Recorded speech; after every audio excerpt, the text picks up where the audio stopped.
This is Comic Geek Speak, episode 1636, Marvel Cosmic Triple Action. Spotlight on the Silver Surfer, Captain Mar-Vell, and Adam Warlock. You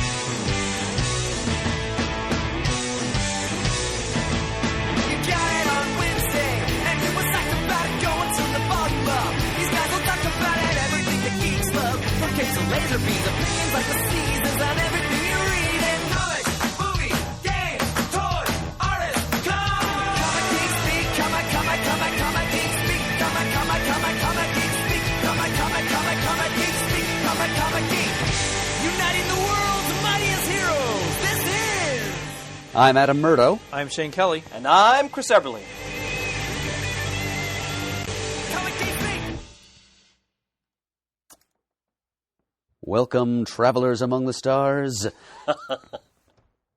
to this star-studded and content-stuffed episode of Comic Geek Speak. Oh, we got a lot of fun, spacey material to talk about tonight as we deal with three of Marvel's most famous cosmic adventure characters, Silver Surfer, Captain Mar-Vell, and Adam Warlock. Indeed. We've got a ton of visual aids and a ton of information to cover, all courtesy of Professor Chris Eberly here, seated to my right. And so we will get right down to that in short order. But first, homage must be paid to our patrons here and our sponsors. Okay, and it's going to be a double sponsor for this triple action episode. And beginning with our friends at the Collection Drawer Company, sponsor number one, makers of the Drawer Box storage system for your comic books. It's a twist on the classic cardboard long box for storing comics. The difference being it opens from the front via a pull-out drawer instead of opening from the top via a lid. It's a great space saver because you can stack your comics a little bit higher without having to worry about being able to access them. You don't have to disassemble your columns of long boxes to get at the comics because you can just pull that handy-dandy drawer right out of the front. Very convenient, no fuss, no muss. You can stack them as many as 5 high and still be able to access the comics without any inconvenient slinging around of boxes. They come in a variety of shapes and sizes, so you can use them to store not only comics, but magazines, action figures, LP records, and the like. And they also provide a variety of accessories, such as the box locks, anchors, and the box sort upright dividers to help stabilize your boxes and also to create better divisions of their contents, respectively. You can go to collectiondrawer.com for more information. That's the Collection Drawer Company, maker of the Drawer Box storage system, a product we at Comic Geek Speak use and stand by. Hear, hear. Absolutely. And our second sponsor, Shane? SuperheroStuff.com, where you go to for all of your... Superhero stuff! Now, even though it's after the holidays, I'm sure there are still plenty of geeks that have gift cards and disposable income to go to superherostuff.com to purchase a multitude of gadgetry, clothing, and accessories for the geekness in your life. They have plenty of television, movies, comic book, T-shirts, pajamas, socks, keychains, baseball caps, pajamas, sweatshirts, glasses, ties, wallets, anything you could possibly think of that's in the back half of previews, which is phenomenal. I love looking at all that good geeky stuff. Is available at superherostuff.com. Check their websites often. They have coupon codes. Sign up for their emails. They send out stuff. Their special discount codes change constantly, and it's always worth looking at, especially if there's a premiere of a movie, a season premiere of something, the return of something. There's usually a special shop given to that specific character or group of characters. Like when Captain America Civil War came out, there was a whole Civil War stuff coming on. So check out their website, order stuff from them. It's good people that work there. We like them. Lots of great geeky stuff. Not just limited to comics. Like I said, Doctor Who, television, anything goes. Superherostuff.com, where you go to for all of your Superhero stuff! And we should mention their warehouse is not far from our studio. Oh, yeah, they're hometown boys for us. And you mentioned T-shirts. Oftentimes, they sell a lot of T-shirts you will not find in the previews. Oh, catalog. Absolutely. So absolutely. If you're in terms of the sheer breadth and variety of characters in terms of T-shirt images, this is the place to go. So, here. We know quite a few workers there. Mm-hmm. Well, comrades in arms, I've been looking forward to this for quite some time. We haven't done a spotlight. I think last one we did was Iron Man, the Silver Age, back, I think, in the very early fall, perhaps. September, I believe. It's been a while, and I've been working on this actually for several weeks, interspersing it with my schoolwork and store and family and all that. Mm-hmm. And Mert, of course, has no doubt done invaluable supplemental work. Because this, ladies and gentlemen, this spotlight is very much in Merd's wheelhouse. A lot of what we're going to be talking about, he is going to be the master in the lead, especially when we get to the Adam Warlock character, which I know is a special favorite of yours, my friend. Ah, yes. So over the years, I've noticed in the forums, a lot of listeners have called for talk more about Mar-Vell Cosmic, the history of Mar-Vell Cosmic, do a spotlight on Mar-Vell Cosmic. This is about as close as we're going to get to that. This spotlight's going to encompass not just the three characters we mentioned in our introduction of the episode, but other important supporting characters and sort of top-tier characters like Thanos, for example, who make a lot of appearances in the stories we're going to be addressing and are vital narrative aspects of those stories. And the other reason why I wanted to do this spotlight is that what we're seeing unfold in the Marvel Cinematic Universe, and a small degree on Agents of S.H.I.E.L.D. as well on television, it all comes from what we're going to be talking about this evening. And sort of the unifier among a lot of this material is going to be the great Jim Starlin. We're talking a lot about his work, probably more than any other creator in this particular episode, because especially when it comes to Captain Mar-Vell and Adam Warlock, these characters don't really exist in the way we know them without the work of Jim Starlin. So his contributions are vital, and I hope Marvel's taking care of him financially, because the movies they're making, a lot of it doesn't happen without what Jim Starlin established in these comics, right down to the ultimate big bad the Avengers film is going to be Thanos, which is totally Starlin's creation. Mm-hmm. So we'll be addressing all of that over the next few hours. And I, for one, am quite anticipatory, to say the least. Mert, I've been looking forward to discussing Adam Warlock with you for quite some time.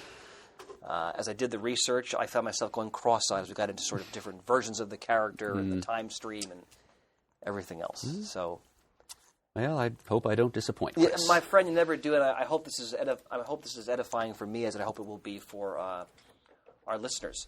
Now, one other point I should make for our listeners, they want to go back in time. We did in 2013 or early 14, when Jamie D was still with us, we recorded a 2-part Fantastic Four in the Silver Age Spotlight. And we go a lot into Marvel Cosmic in those episodes, because a lot of Marvel Cosmic starts, of course, with the Fantastic Four and the Silver Age. This episode we're doing this evening sort of carries that ball further downfield, so to speak. So now we're going to get into not only the Silver Surfer, of course, a very important Silver Age character, but also moving into the Bronze Age and how a new era of creators, people like Steve Englehart, Frank Brunner, Jim Starlin, of course, Len Wein, Marv Wolfman, again, longtime fans should be getting palpitations as I go through one iconic name after another. Alan Weiss. These are all creators who were fans in the Silver Age, and they bring that enthusiasm and passion when they become professionals in the Bronze Age. And they're going to take the Lee Kirby and Ditko concepts and bring them to the next level, so to speak. And I think none more so than Starlin here. A lot of the stories we're going to be talking about. So we're talking about the history of all three of these characters and their place in sort of the grand unfolding cosmic tapestry of the Marvel Universe. And again, I want to emphasize, a lot of what we're going to be talking about, it's the foundation of what you're seeing in the films right now. And a lot of that goes back to Starlin. So I am extremely excited to embark on this interstellar journey with two of my nearest and dearest comrades in arms here. Mm-hmm. Shane, thanks for that grin. All right, now, as always, we'd like to start with our initial reflections on these characters. And I should remind our audience before we go any further, this is not going to be like a checklist-heavy spotlight. If you recall our Dr. Doom spotlight or our Black Panther spotlight, these are more overviews. We'll address certain key story arcs and issues, but we're not going to checklist every single appearing to these characters, that'd be very daunting for all three of them at once. It amounts to 150 years worth of comics history between the three of them. So that was sexy. That was extremely sexy. So this is an overview. We're certainly going to touch upon a lot of the key story arcs, as I mentioned, and moments for these characters. But again, you can always go online if you want to get an exhaustive checklist of all of their various appearances and volumes and so forth.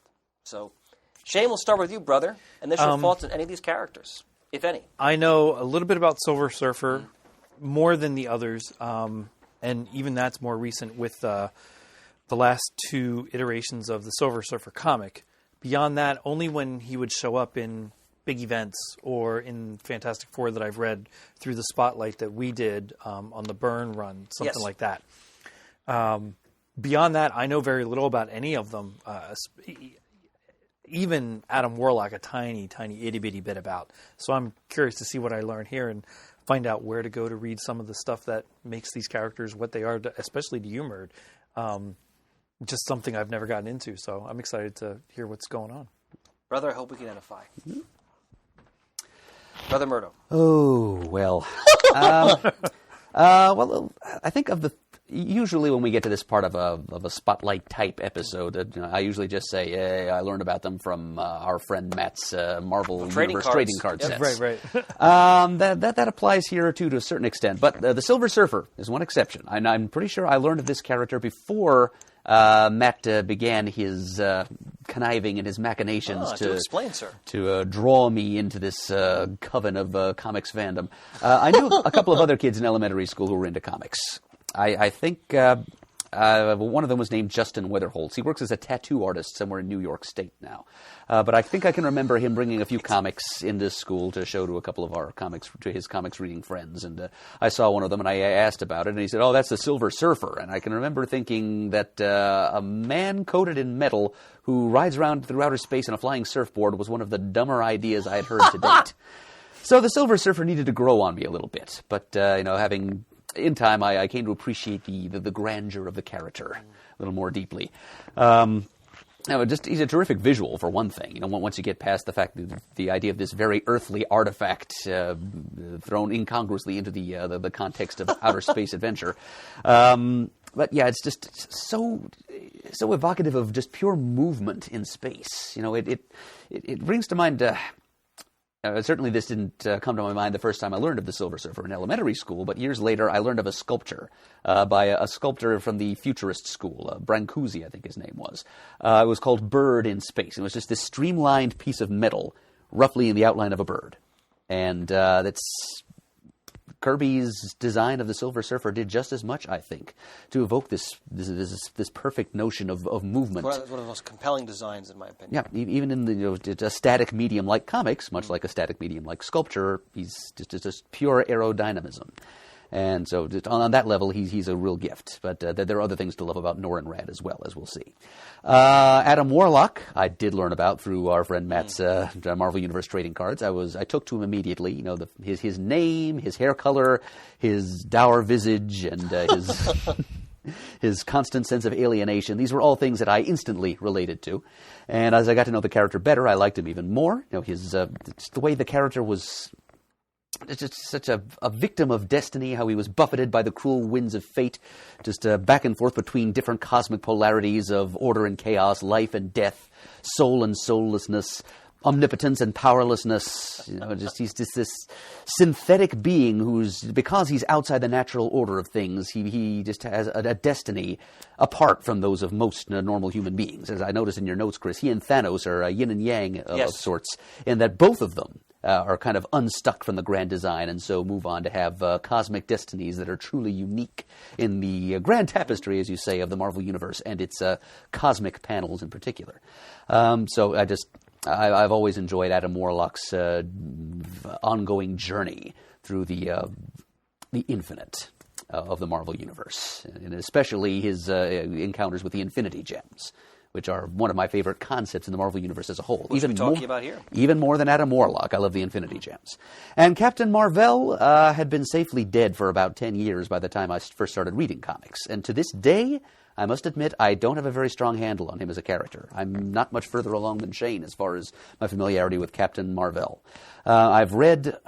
I have a copy of Captain Marvel number 34, an important issue which we'll talk about later. But I bought it because it was the first appearance of Nitro the Exploding Man, whom I cared about more than the deceased Captain Mar-Vell at that time. And I've also, of course, read the story of his death, which I know is a very which we'll talk about. Special watershed moment for you, which you consider one of Starlin's magnum opus. I do indeed. So, of the three, he's probably the one to which I cleave the least strongly. So I guess I stand to learn the most during that section of the episode tonight. Honored, brother. Okay, take it away, Chris. You bet. Now, for me, so for the Silver Surfer, my first exposure to the character was again through, let me find it here. Oh, here we go. Son of Origins, which is...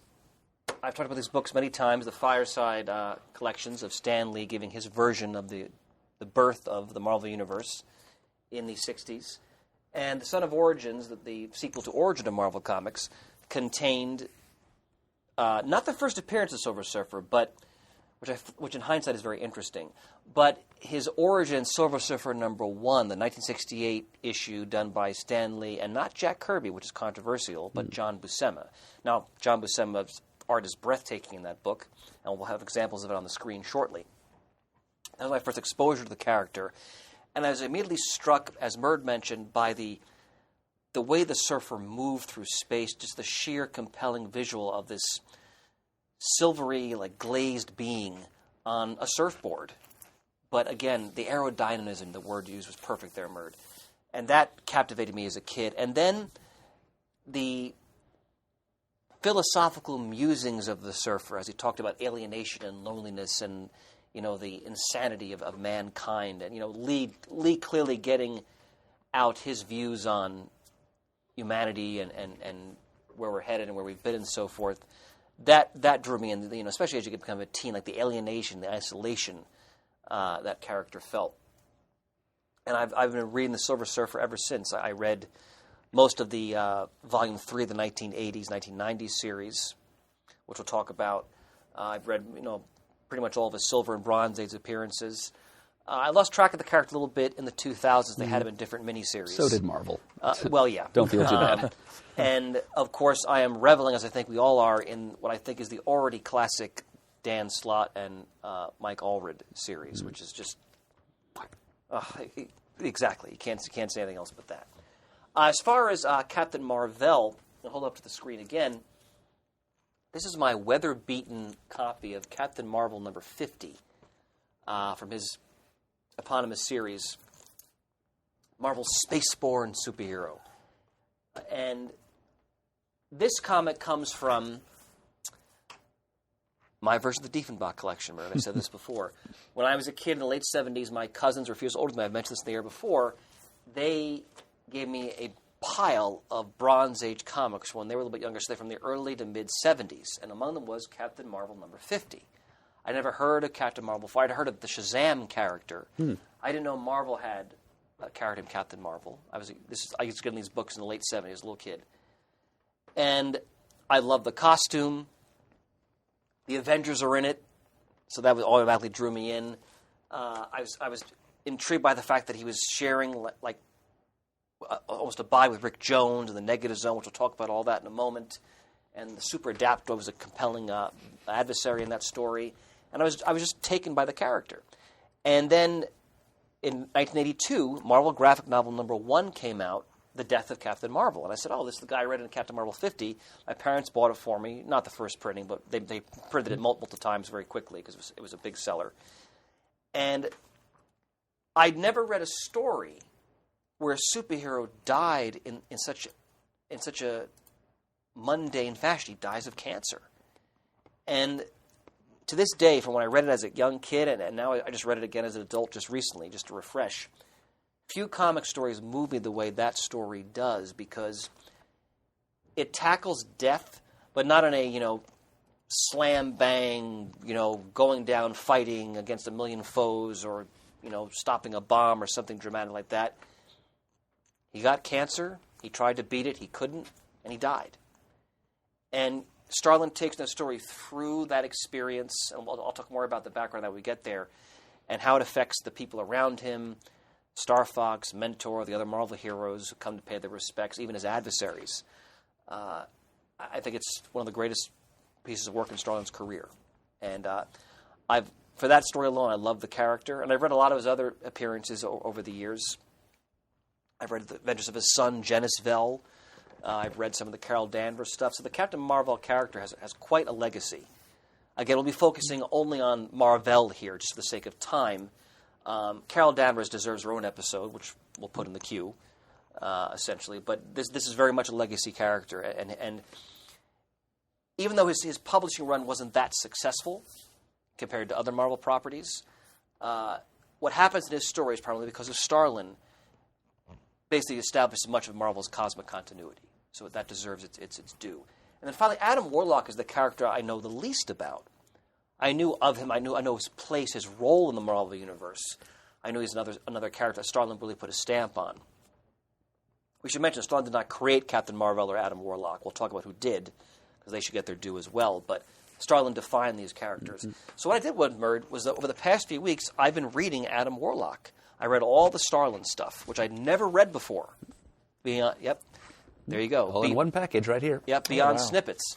Huh. And I'm looking forward to discussing, when we get to that part of the episode, just how amazing I think those comics are, and just how in so many ways, they so epitomize the time in which they were written and drawn. So I didn't realize all of Starlin's stuff fit in one volume for that character. Well, all the stuff from the Bronze Age. From the Bronze Age. Yeah, then he came back to it, of course, in the 90s.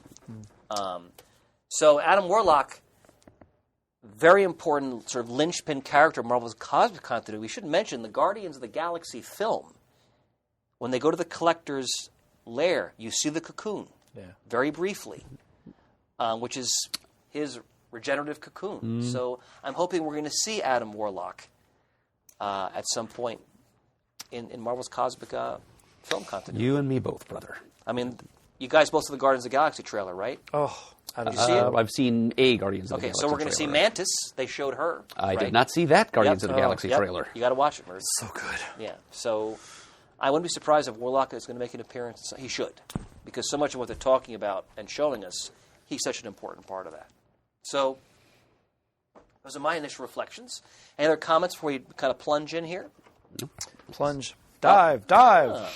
So we're going to do each character in turn. We're going to start with the Silver Surfer. Now, he first appears in FF48, the legendary The Galactus Trilogy.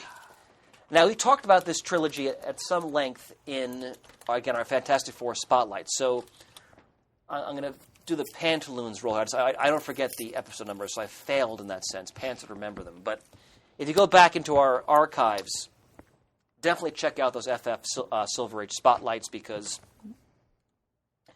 we touch upon a lot of the early Mar-Vell cosmic history in those. Now, the creators of Silver Surfer, and actually, Shane, could you pull up the Kirby Silver Surfer Galactus image, please? While he's doing that, I can tell everyone that Please. it's episodes 1461 and 1462. Those are that's the two-part Spotlight on the Fantastic Four and the Silver Age. A halcyon day, because we recorded those with Jamie D. It was you, me, and him. I don't think Shane was available that day. In one day. It was a kind of a long day. It's a cherished memory.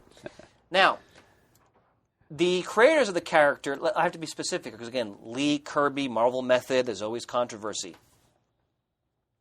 Lee himself has said in many interviews, both verbally and written, Kirby handed him the pages for the Galactus trilogy, and Lee said, I saw this guy on a surfboard. And Kirby said, well, Galactus, he would need a herald to sort of lead him to these planets he wants to consume. If Galactus is a godlike figure, he needs an angel. Exactly. And I'll read a quote where Kirby addresses that just shortly. And so the visual, the concept, it's all Jack Kirby. Stan Lee did not come up with the concept visually of the Silver Surfer at all. It's totally Kirby. And Lee's contribution is sort of the persona of the lonely philosophical wanderer.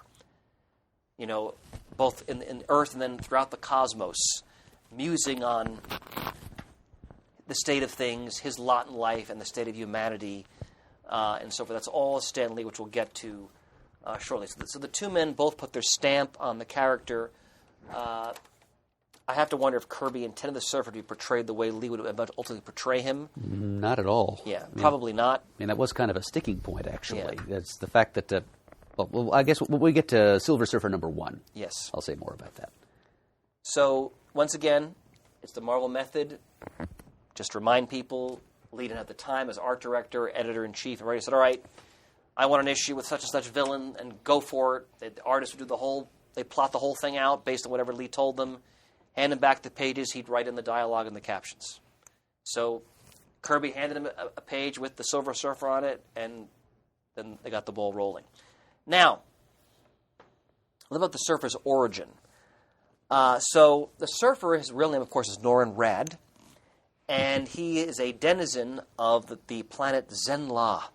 I love that name. And Zenn-La, when we were introduced to it in Silver Surfer #1, in 1968, which is not his first appearance. It's when he gets his own book. Zenn-La is a highly sophisticated, technologically advanced utopia. They've passed through the age of war, of space exploration. The people there live in sort of this contented utopia where every need is met and people just pursue their pleasures, and that's their life. They've gotten rid of. They don't have a military. They no longer have fighting wars. Nothing. And Norrin Radd is someone who's very taken with the history of Zenn-La when it was a time of exploration, of war, of conflict, where the Zenn-Lavians were pitting themselves against various challenges, and he yearns to return to that time. In Silver Surfer, when they show him going to a museum where you can put on like a sort of mental projection device, you can live the history of Zenn-La like you're there experiencing it. And he's kind of stagnant and feeling stifled by this world where every need and desire is met. And he's deeply in love with Shalabal, who is the love of his life on Zenn-La, and she's content there, but he's not. He's restless. And they retcon later that his parents were also, especially his mother, felt stifled by the world of Zenn-La. In fact, they both commit suicide. That's a darker aspect of the character's history they bring in much later on. They retcon that. And as many people know, Galactus, the world devourer, approaches Zenn-La, and as we know, Galactus is, well, he was a man before the Big Bang. He came from the planet Ta, I believe. Exactly. One of the last explorers from that dying civilization. In the universe that existed before the Marvel universe. Yep. And notice how he said universe, just like I got a chill. So, and Universe. Indeed. Infinity. So Galactus is transformed by the Big Bang into this, not a man, a cosmic entity who, almost like a shark, has to constantly move and consume to survive. And Galactus, he's not good, he's not evil, it is Galactus. And Galactus must feed. And Zenn-La was the next planet in his sights, and he's approaching it to set up his world-devouring mechanism to consume the energy of the planet. And Norrin Radd takes one of the last spacecraft Zenn-La has. He flies up to meet Galactus' world ship, as it's called, and he basically makes a pact. I will become your herald to help you find other planets to consume. In return, spare Zenn-La. And this isn't just him being selfless. There's something self-serving about this, because he's hoping to get that life of adventure and excitement he's long craved. Now he's going to have that opportunity. And, of course, Galactus transforms him. And, Shane, if you could go to the image entitled Genesis. This is a classic Buscema image, John Buscema, as the Silver Surfer emerges from the energy-emanating palm of Galactus in the galactic glaze that has transformed him into the Surfer. And then we have to assume, I'm assuming it's for centuries, right? The Surfer then travels throughout the cosmos, finding worlds for Galactus to feed. How is Shalabal still? Are Zenn-Lavians just extremely long-lived? From what I've read, they're long-lived. Okay. Yeah. Okay. One detail Please, also please, we need to please. inject in here. Galactus puts one over on the Surfer a bit because, or on Norrin Radd, I should say, because he wipes away Well done, or Rose, to get there, suppresses but at fire least, away. the surfer's memories of having been Norrinrad, his memories of his origins on the planet Zenla, so that he's able to serve Galactus that much more loyally and with the lack of moral compunction that he would once have possessed as a mortal human being. Outstanding. And that, beat me to the punch, well done. And that aspect of the narrative plays a key role in the Fantastic Four Galactus trilogy, which we'll talk about in just a moment. Now, so the Surfer tries to lead Galactus to a world that is not life, but as Murd mentioned, Galactus will suppress the Surfer's, let's call it his humanity, his sense of morality, his memories, and he becomes sort of just this unthinking automaton who just guides Galactus to planets to consume. And ultimately, we're going to pick up the story now in Fantastic Four 40 to 50, the classic Galactus trilogy, where the Surfer leads Galactus to Earth, and I can't emphasize enough, if you have not read the Galactus trilogy, FF 40 to 50, if you're a Marvel fan, a fan of Marvel Cosmic, or just classic comics that are so key in terms of history, you got to read that story. The birth of Marvel Cosmic, a lot of it is with these issues. And when they did the Marvels miniseries in the 1990s, one of the few bright spots for me as a Marvel lover in the 1990s, the classic Busiek, Alex Ross. Alex Ross's rendering of the Surfer as he approaches Earth as the herald of Galactus. And I still remember that image. I should have captured it here. I didn't. Where it's a full-page splash of the Surfer rendered by Ross coming through the sort of meteor shower the Watcher has created to try to obscure Galactus' vision of the Earth.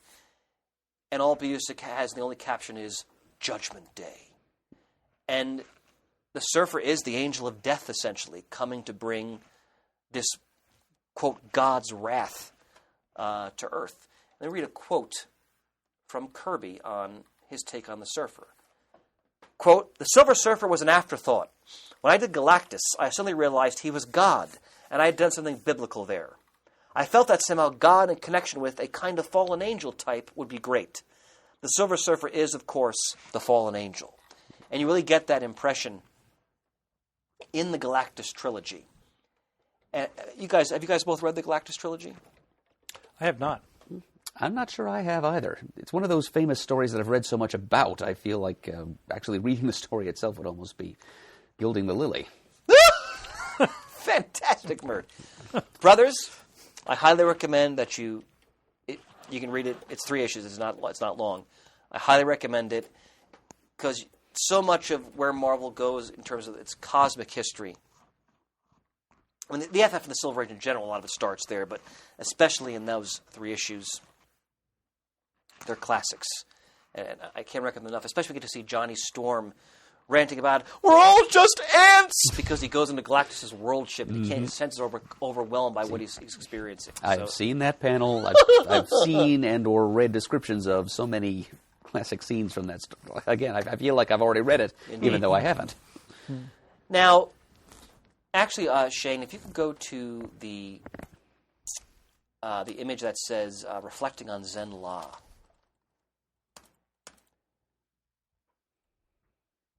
Look at the psychedelia of this image. Oh, this is beautiful John Buscema artwork. Thank you, my friend. Mm-hmm. And if we're going to talk about the Surfer, you got to talk a little bit about how he feels about his homeworld once his memory of it is restored, as Murd mentioned. I'll read here. This is classically hyperbole. "How much longer before my eyes may once again behold the wonders of the ever-changing cosmos? How much longer before my exile ends, and I may stand once more upon the land that gave me birth? Even now I can recall those early days, those youthful years upon the planet Zenla." And you could then go, Shane, to the Shalabal image. I appreciate it. Sure. As we talk about the Silver Surfer, so much of the character's nobility and grandeur and sort of that cosmic scope is grounded in the fact that he is one of the loneliest beings in the Mar-Vell universe. Wrenched away, granted by his own choice, from his home world, in many ways from his own sense of humanity. And a lot of the Silver story is him clawing back to that sense of self and rediscovering the man beneath the galactic glaze, essentially. Now, Here we see an image of Shalabal. Again, this is classic John Buscema artwork from the first volume 1 of the Silver Surfer series. Shalabal, my own true beloved. I have to mention, Merge, you'll appreciate this. Joe Satriani, you know the guitar player? No, I don't. All right. Shane, he was very big in the 1980s, if you recall. He's a big Silver Surfer fan. He did 2 albums which have Silver Surfer and Galactus artwork. And one of the albums, I think, is called Surfing the Alien, if I remember correctly. That sounds right. And there's a song on one of the albums, I think it's on the other album, not the Surfing the Alien one, where the song is Back to Shalabal. So I think I've heard about this. yeah, this is one of those rare Silver Surfer multimedia, other media moments. And not even comic book related, completely all on its own. Yep. And, just the Silver Surfer, I found that people love the Silver Surfer, really love the Silver Surfer. Like, he really has a strong following among, certain fans. And the people who don't like him really don't like him, because Matt was one of those when we were young teenagers. Well, he identified him as like his least favorite Marvel character, actually. Well, because, and we're going to get into this, so much of the character is rooted in a lot of soliloquies, especially when Lee's handling the character, and a lot of ruminating about his place in the universe. And if you're looking for slam bang action, you're not always going to get that in a Silver Surfer comic. So not always, but sometimes. Oh, sometimes, hell yeah.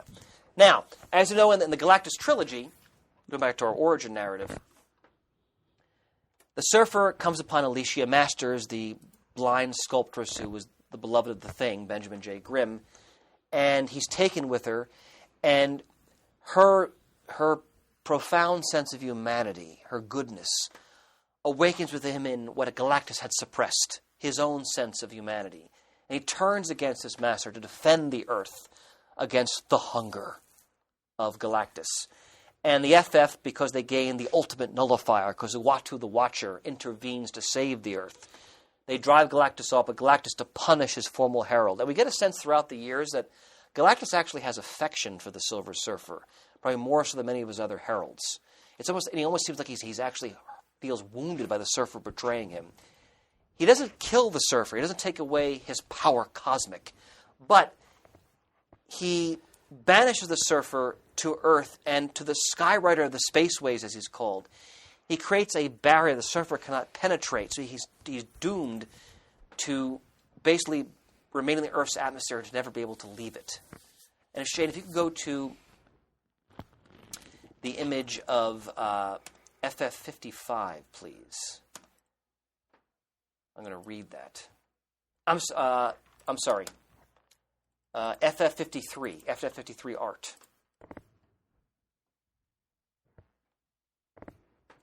I'm going to read again. This is in black. Look at the stunning Kirby art. The lower panel, as the Surfer leaps off of I think it's Mount Everest, and just that's classic Kirby. The hands in the foreground moving towards you.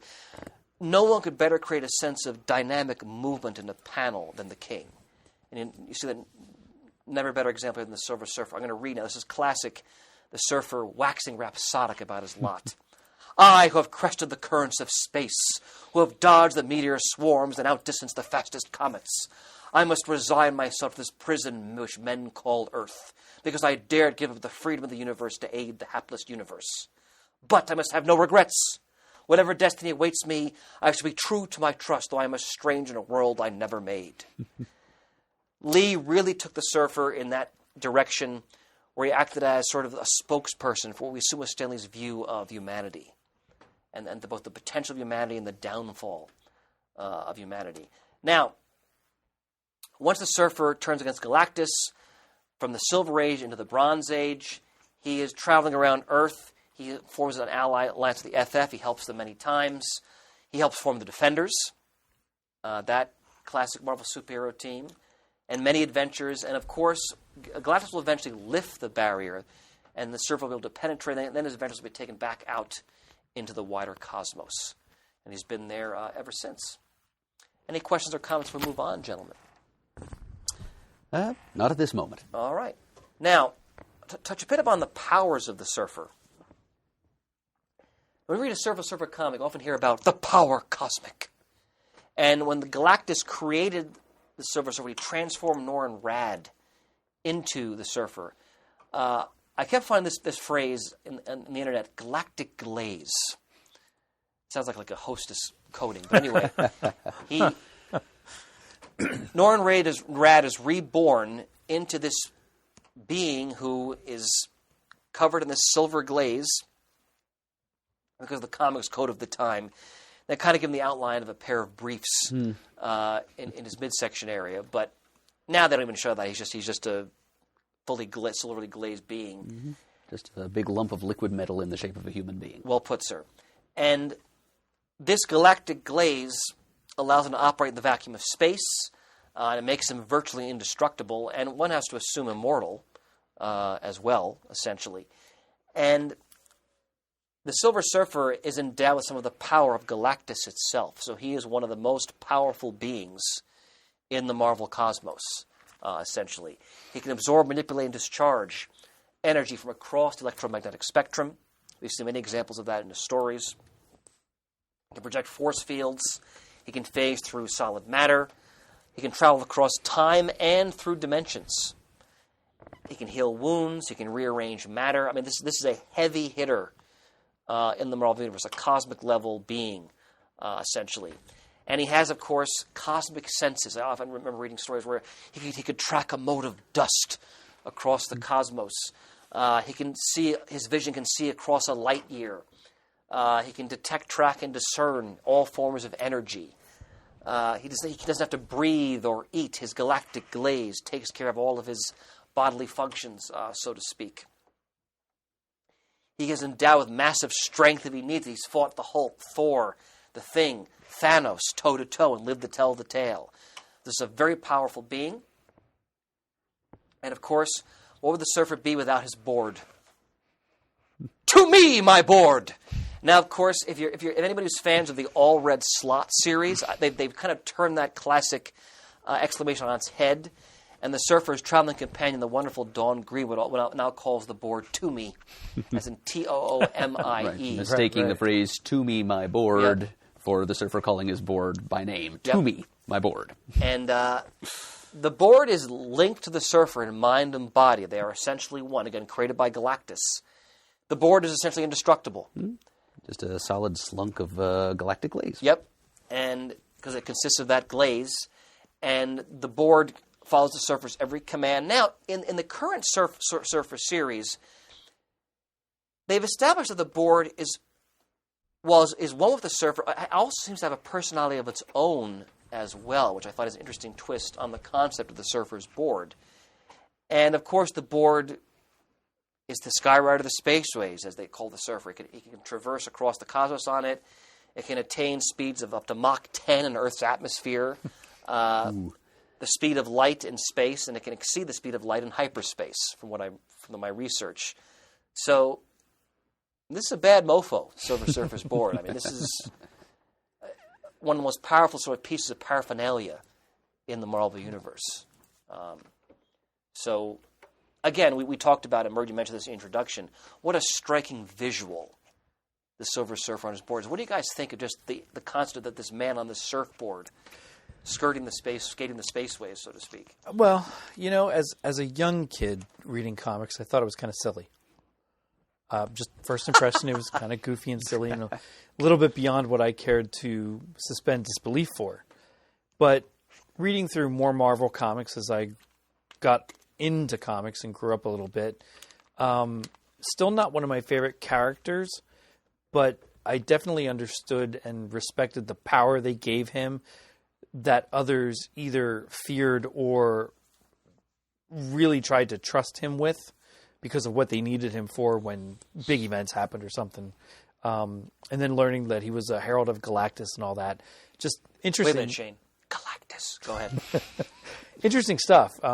Not somebody that I followed. I would try to read Silver Surfer comics, and I liked him in small bits, not following a whole story just himself. Until the more recent ones where they're just a hoot and a half of fun. But yeah, that's what I always thought of Silver Surfer. At first, just goofy and silly. Yeah, it's also my initial reaction, Shane. But as I said before, once you get past the initial absurd incongruity of surfboard in outer space. It's a breathtaking visual. Yeah. And some of that came from seeing those albums in stores that you mentioned. Because I'm like, well, what's Silver Surfer doing on a CD cover? Maybe I better look at that. That's a good point. Yeah. And Shane, you could call up FF55. Sure. There's just this. When we talk about the dynamism of the Kirby Surfer, this is one of my all-time favorite Fantastic Four Silver Age stories. And in fact, I was first introduced to the Surfer. I misspoke. Not Son of Origins. When I got Origin of Marvel Comics, I got before Son of Origins. The backup, there were 2 stories for each character or characters in that book, and the second one was FF55. And I was so taken with the imagery of this being fighting the Thing, and how powerful he was, and just how awesome the Kirby visuals of the character, the sheer power of the Surfer. And this is an issue I especially cherish. And it is that classic shot of the Surfer shooting one of his force bolts to the Thing, and just almost like a ballet dancer on his board, just the way he moves so effortlessly. And the board just is one with him. Such beautiful, breathtaking Kirby art. Now, I want to read a quote from Lee on his take on the Surfer. Studying the illustration, seeing the way Jack had drawn him, I found a certain nobility in his demeanor, an almost spiritual quality in his aspect and his bearing. In determining what his speech pattern would be, I began to imagine the way that a space-born apostle would speak. There seemed something biblically pure about our Silver Surfer, something totally selfless and magnificently innocent. I was tempted to imbue him with a spirit of almost religious purity. I saw him as someone who would graphically represent all the best, the most unselfish qualities of intelligent life. Now again, whether or not this was Kirby's intention with the character, probably not. But if you follow Lee's history with Marvel, he seems to have such a soft spot for the character. He wrote the Silver Surfer any chance he could get. We'll talk about several stories where Lee will write those stories, not just in FF, but in the Surfer's own books as well. He just took to the character. And he certainly gives the character what some people love it, some people hate it. This almost Christ-like, this Messiah come to earth that people don't seem to appreciate, and how he views this as the potential we should have, but he also mourns what we are. And Shane, if you could call us an example of this, of the classic Lee hyperbole, if you call up what's called Surfer Soliloquy, please. Surfer Soliloquy. And this is classic Lee. I'll read. And this is from the Lee Buscema Silver Age Volume 1 series. I can endure no more. I can snuff all the hostile forces of nature, the deadly barbs of a foe's attack, even the gnawing anger of eternal loneliness without end. And he's holding his hands up, dramatically warding off the evil spirit of mankind. But I cannot bear the torturous, incomprehensible assault of human badness. I cannot be imprisoned in a world without reason. Classically hyperbole. Human badness. Yes. It's this grand, bombastic, Oh, you know how we do like our bombast out here. Philosophical hyperbole. And then Lee definitely was drawn to the character and used him as a vehicle to just him to hold forth on the state of humanity. Now, what do you guys think of that aspect of the Surfer's persona? Because that's been with him more or less ever since, to some degree. I am one of those who's in favor of it. Me too. What do you think, Shane? Yeah. Who likes to be imprisoned? I mean, he's never a fan of being one of Galactus's heralds, but it is what it is. And when he can get away from it, he gets away from it. Yep, but every time he thinks he's out, they pull him back in. Yeah. Now, of course, it depends on the writer. Sometimes it's handled very skillfully and poignantly. Other times it's very ham-handed. Mm-hmm. Some people love what Lee did with the Surfer. Other people, especially Kirby fans, despise it. And we'll talk about in a moment how the controversies around the first Silver Surfer eponymous title. Now, in the Silver Surfer's world, we have a lot of great supporting characters. You mentioned Galactus, who, of course, he's the core of everything. He created the Silver Surfer, that entity. So he's so much an important part of the Surfer's history. The Fantastic Four are recurring allies of the Surfer ever since he appeared in FF48. Alicia Masters, who the Surfer, one could argue he falls in love with her.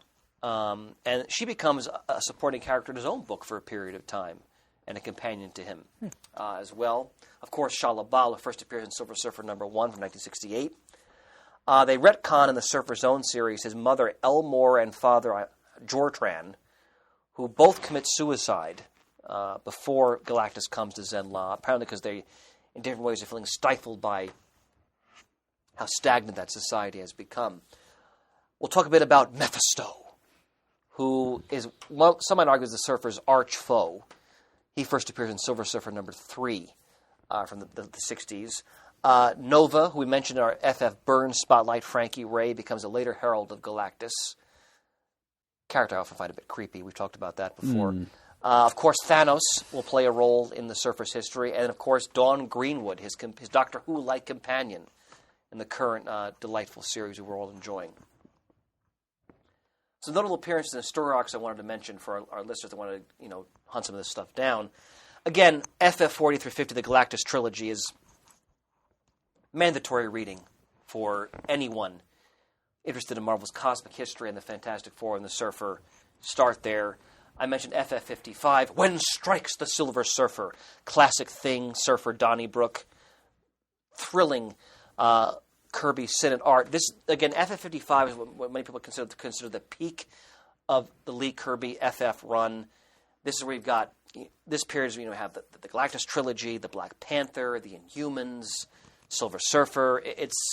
It's great stuff, ladies and gentlemen. Highest recommend. If you want the core of Marvel Cosmic, where it all starts, you got to read that era. FF57, Enter Doctor Doom.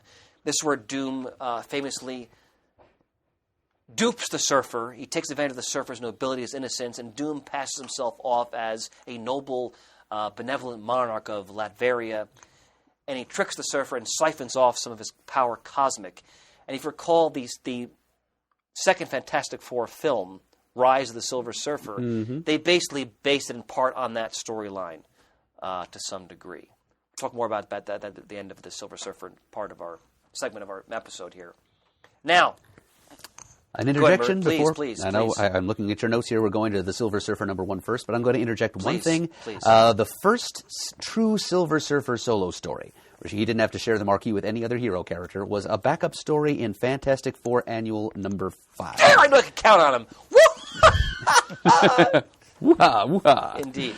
Yes, it's called Where Soars the Silver Surfer. Not too different from When Strikes the Silver Surfer. And it's the Silver Surfer encountering Quasimodo, the Mad Thinker's old computer, who's an artificial intelligence who's housed in this misshapen, immobile housing. The Silver Surfer does him a kindness and reshapes matter, gives him a roughly humanoid body, still pretty badly misshapen, and Quasimodo thanks him by going on a destructive rampage. So the Surfer learns kind of an important lesson about the dangers of benevolence when dealing with humans and their creations. No good deed goes unpunished. I'm glad you brought that up, Murray, because part of the Surfer's sort of character arc is him trying to come to grips with the way human beings act, and how irrational he often finds them, and how difficult it is for him to navigate, our culture and so forth. And that's just an intrinsic part of the character, as especially established by Lee. Now, Shay, if you could call up the Buscema Surfer image, please. Now, in 1968, Mar-Vell breaks free. We've mentioned this many times before, from the suffocating distribution deal they had with DC. They're under the independent news circulation deal. They only print 8 titles a month. That's crazy. And by 68, they'd broken free from that. They had their own a better distribution deal. I want to say Curtis Circulation, and they started to give a lot of characters who were kind of stuck in the house books, like Tales to Suspense, Tales to Astonish, Journey to Mystery, so forth, Journey to Mystery. They gave all these characters their own books. And the Silver Surfer got his own book. Lee loved the character. He's made that very plain in a lot of his interviews and writings. And in 1968, Silver Surfer 1 is published. Now, Lee was so excited about the book, he was able to convince his publisher, Martin Goodman, to really spring for a larger comic. And this is in '68. And I want to say it was 25-cent cover price when books were still 12 cents. More pages. And for reasons I couldn't really discern, I mean, when I did read felt like propaganda to me, or let's say selective memory. Kirby was not given the task to draw the book. Now, the reason I read was from Lee was, well, he was too busy with other things, and maybe that's true. But one reading through the lines, and this is educated guesswork based on different histories I've read, but people are more knowledgeable about this than I am. That may have also further led to some resentment, and there's already a lot of other resentment that Kirby felt from the very unflattering 1966 New York Herald Tribune interview. We've talked about other factors, compensation, so forth. And Lee gave it to John Buscema. Now, John Buscema, I think, is one of the great masters of the Silver Age, and well into the 1980s and 90s, when his Conan work, Avengers, master artist. And I think his Silver Surfer is breathtaking. But it wasn't Kirby. And what do you guys think of Buscema versus Kirby? Do you have a preference, or do you like both renderings? Honestly, I can't even form an image of what John Buscema's style looks like in my You can head, look at the image that... Well, yeah, I saw that image okay. earlier when Pants was loading it onto the computer. Yeah. So I knew Pants actually thought it was a Kirby image, and I thought, probably isn't. But yeah, I think I probably would say I prefer Kirby. Why is that? Just because, once again, I don't really know what Buscema's art Fair looks enough. like. I saw that image, and it was very much in Kirby's style, which is why Pants thought, oh, that's a whole lot of Kirby right there.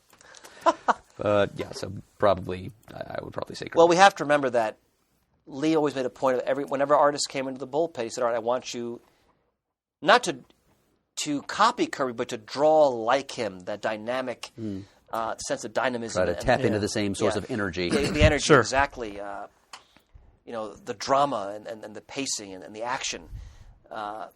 And some people could do that. Other people like Don Heck, as you mentioned, really struggled with that.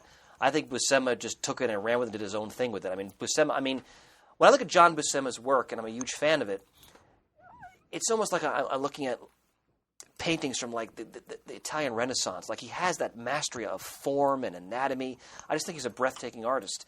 And regardless of what you think of the Lee versus Kirby controversies, I love this Silver Surfer series from the late 60s. It didn't run that long. I want to say it was only 18 issues.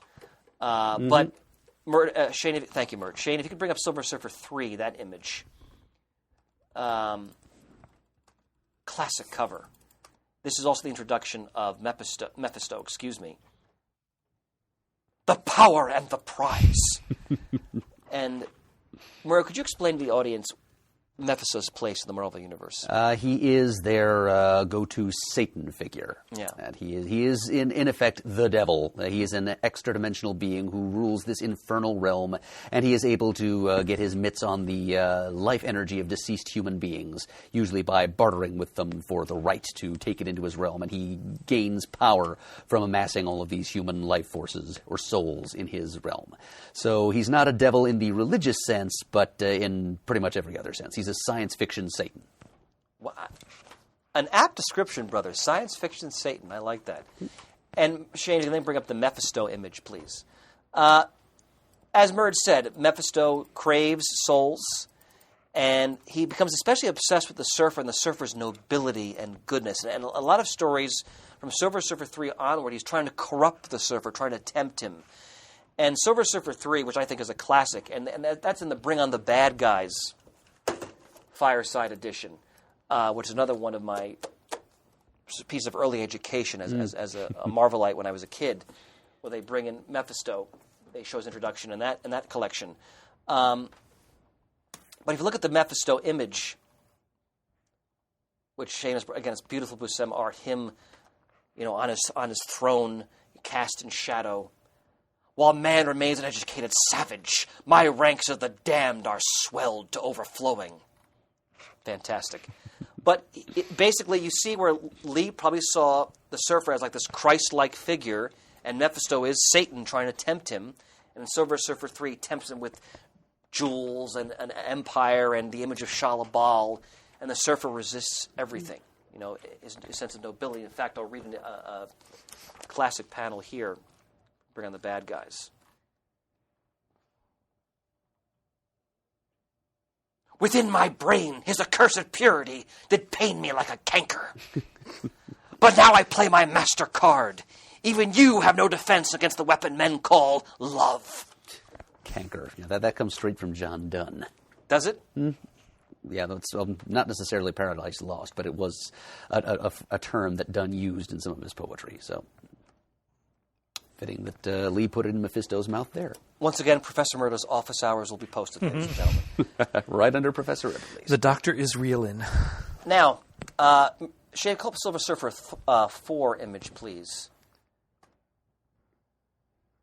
This is probably one of the most definitely one of the, I don't know, say not the most famous, but it's definitely a well-known cover.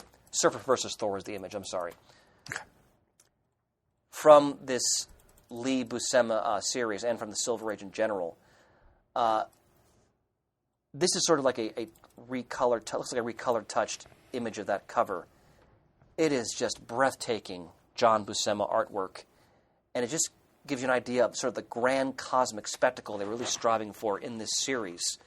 And when you have an artist like Buscema, you can achieve that. And I can't emphasize the beauty of his work.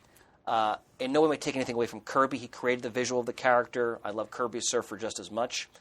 But Buscema's Surfer, the nobility Lee's shooting for, the grand sort of operatic cosmic scale, it's here. Mar-Vell did an omnibus, I don't know if it's still in print, of the entire Lee Buscema Silver Surfer series. If it's still around, get it. If you're interested in the character. Now, I should mention that in the last issue, issue 18, for whatever reason, scheduling, what's so forth, they let Kirby draw that last issue. And it's a surfer that is enraged, that has just given up on humanity. In fact, he's so tired of humanity attacking him and misinterpreting his motives that he swears that he's going to avenge himself against the people of Earth. But then the series ends, and then they never actually return to that sort of dramatic cliffhanging finale, so to speak. So I guess we're left to assume that the surfer's temper cools off panel. Yes, and a lot of Kirby historians have hazarded a guess that Kirby himself expressing his own rage and frustration with dealing with Mar-Vell, because he leaves the company right around that time, 1970. So check out Silver Surfer Volume 1, number 18, that final climactic page. It is an enraged. So it's not the noble, pacifistic. Some if they're not like it, some might say whiny. Others would say philosophical surfer. This is a surfer who's just had it, and he's enraged. Yeah. So. Oh, and talking of Kirby's rage and frustration, by the way, before we move on, please. I think the source of that rage, where this character, the Silver Surfer, is concerned, comes not strictly from the fact that he wasn't allowed to draw the first issue of the Surfer's ongoing, but the fact that he felt that the Surfer had kind of been wrested out of his grasp in more than one sense. You said earlier that Stan Lee had absolutely nothing to do with the conception of the Silver Surfer at first. Well, similarly, Kirby had absolutely nothing to do with the drafting of the origin story that we've all come to know. That's true, yep. Because Kirby had very different ideas about where the Surfer came from than Stan did. The Zenla, Shalabal, Norrin Rad, all of that stuff was pure Stan Lee. Yes. Kirby's idea was that the Silver Surfer was nothing but inert cosmic energy that was given life and form and sentience by Galactus, and that then had to learn the mysteries of humanity. It was even at an even greater disadvantage than Norrin Rad was. The version of the Surfer as Lee conceived it. And Kirby kind of took exception to Lee running with the ball in such a different direction. Although, all of that said, I'm kind of hard-pressed to say that I think what Kirby had in mind for the Surfer was in any way better than what Stan gave us. I mean, that's this image of the restless soul who thinks he's going to strike this bargain and save his planet and buy himself a life of adventure all in one fell swoop, little realizing how much he's giving up and how much will be taken from him in exchange. I mean, it's great tragic irony of practically worthy of Shakespeare. And so, nice as Kirby's idea was, I think I like Lee's even better. So it's one more facet of that not timeless, but that long-running debate about Lee versus Kirby and their roles, their contributions, which is a whole nother ball of wax. We touch upon it many times, these histories. You guys, years ago, did a Lee versus Kirby great debate episode. It's a great episode. You had on different fans and experts who talked about their contributions. It's a fascinating episode. That was a long time ago. Yes, years back. I recommend people check that one out. Now, I wanted to mention a couple of things about the Surfer's print publishing history. Interesting. Now, Kirby left Mar-Vell in 1970 for DC, where he'll of course, create the New Gods, Commandy. He'll do all of his great early Bronze Age work over at DC, OMAC. And then he becomes dissatisfied, and he returns to Mar-Vell in the mid-'70s. He's living in California by this point, of course. And in 1978, he and Lee produce, again, under the Fireside imprint, I want to say it's Mar-Vell's first original graphic novel titled The Silver Surfer. Could you bring that up, Shane? I think it's under Silver Surfer. Where is it? Lee Kirby graphic novel. That's the one. Now, notice the subtitle is The Ultimate Cosmic Experience. Have you read this, Murd? No, I hadn't even known it existed, but I love the cover. Yeah. I've seen a lot of graphic novel covers. I've never seen that one. The lettering design is very disco era. Oh, yeah. Well, you mean the female character? No, the lettering the all-new design. Stan Lee and Jack Kirby, the ultimate. Yep. In I feel like neon tubing. Dancing. It's 1978, baby. Sure is. That's Star Wars, Battlestar Galactica, that whole era. So Such a great time. now, I've read this and I've owned it. I don't own it now. I've owned it as a retail. I've read it.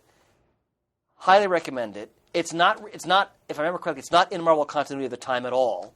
It's just Lee and Kirby doing a Silver Surfer story. Yep, it has been relegated to alternate reality status. It has. Okay. And Mert, you and I did talk about this a long time ago. Maybe you don't recall. And I think you said that it had been reprinted once. This graphic novel I'm talking about. I think so.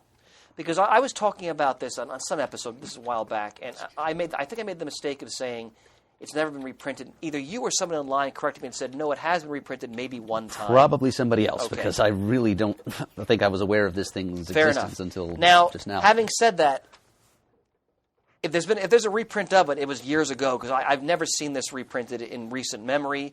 It's whenever I go to Ides in Pittsburgh, they always have a copy of it in one of their many fabled glass cases, and it's expensive, but it's not going to break the bank. Is it hardback or trade paperback? Both. Okay. Hardbacks are very difficult to find. Trade paperback, going with the eBay thing. Yes. $15.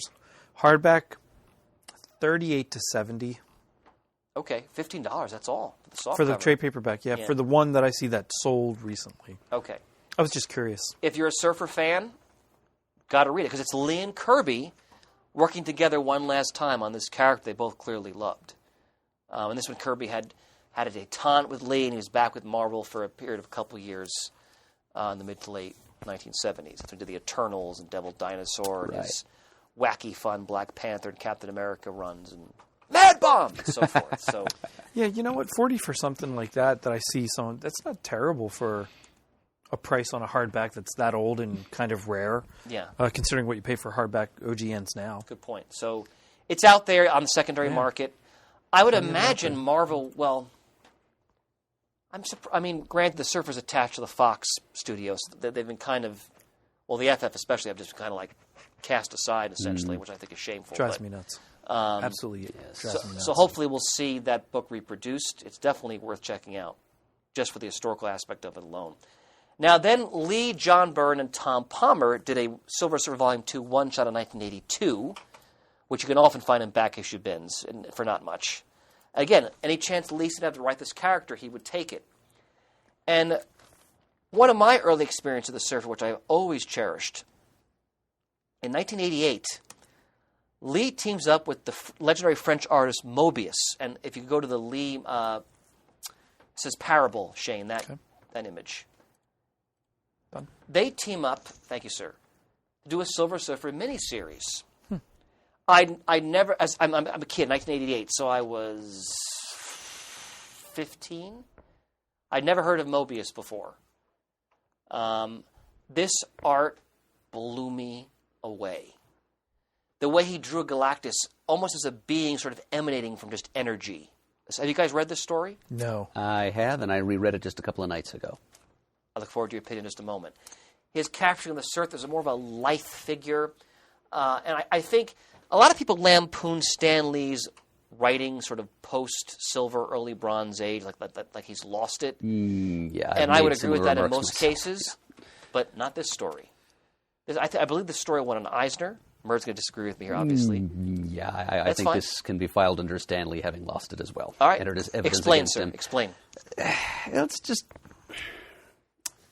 It just seems kind of, I don't know, weakly moralistic. I mean, the thrust of the plot is Galactus shows up.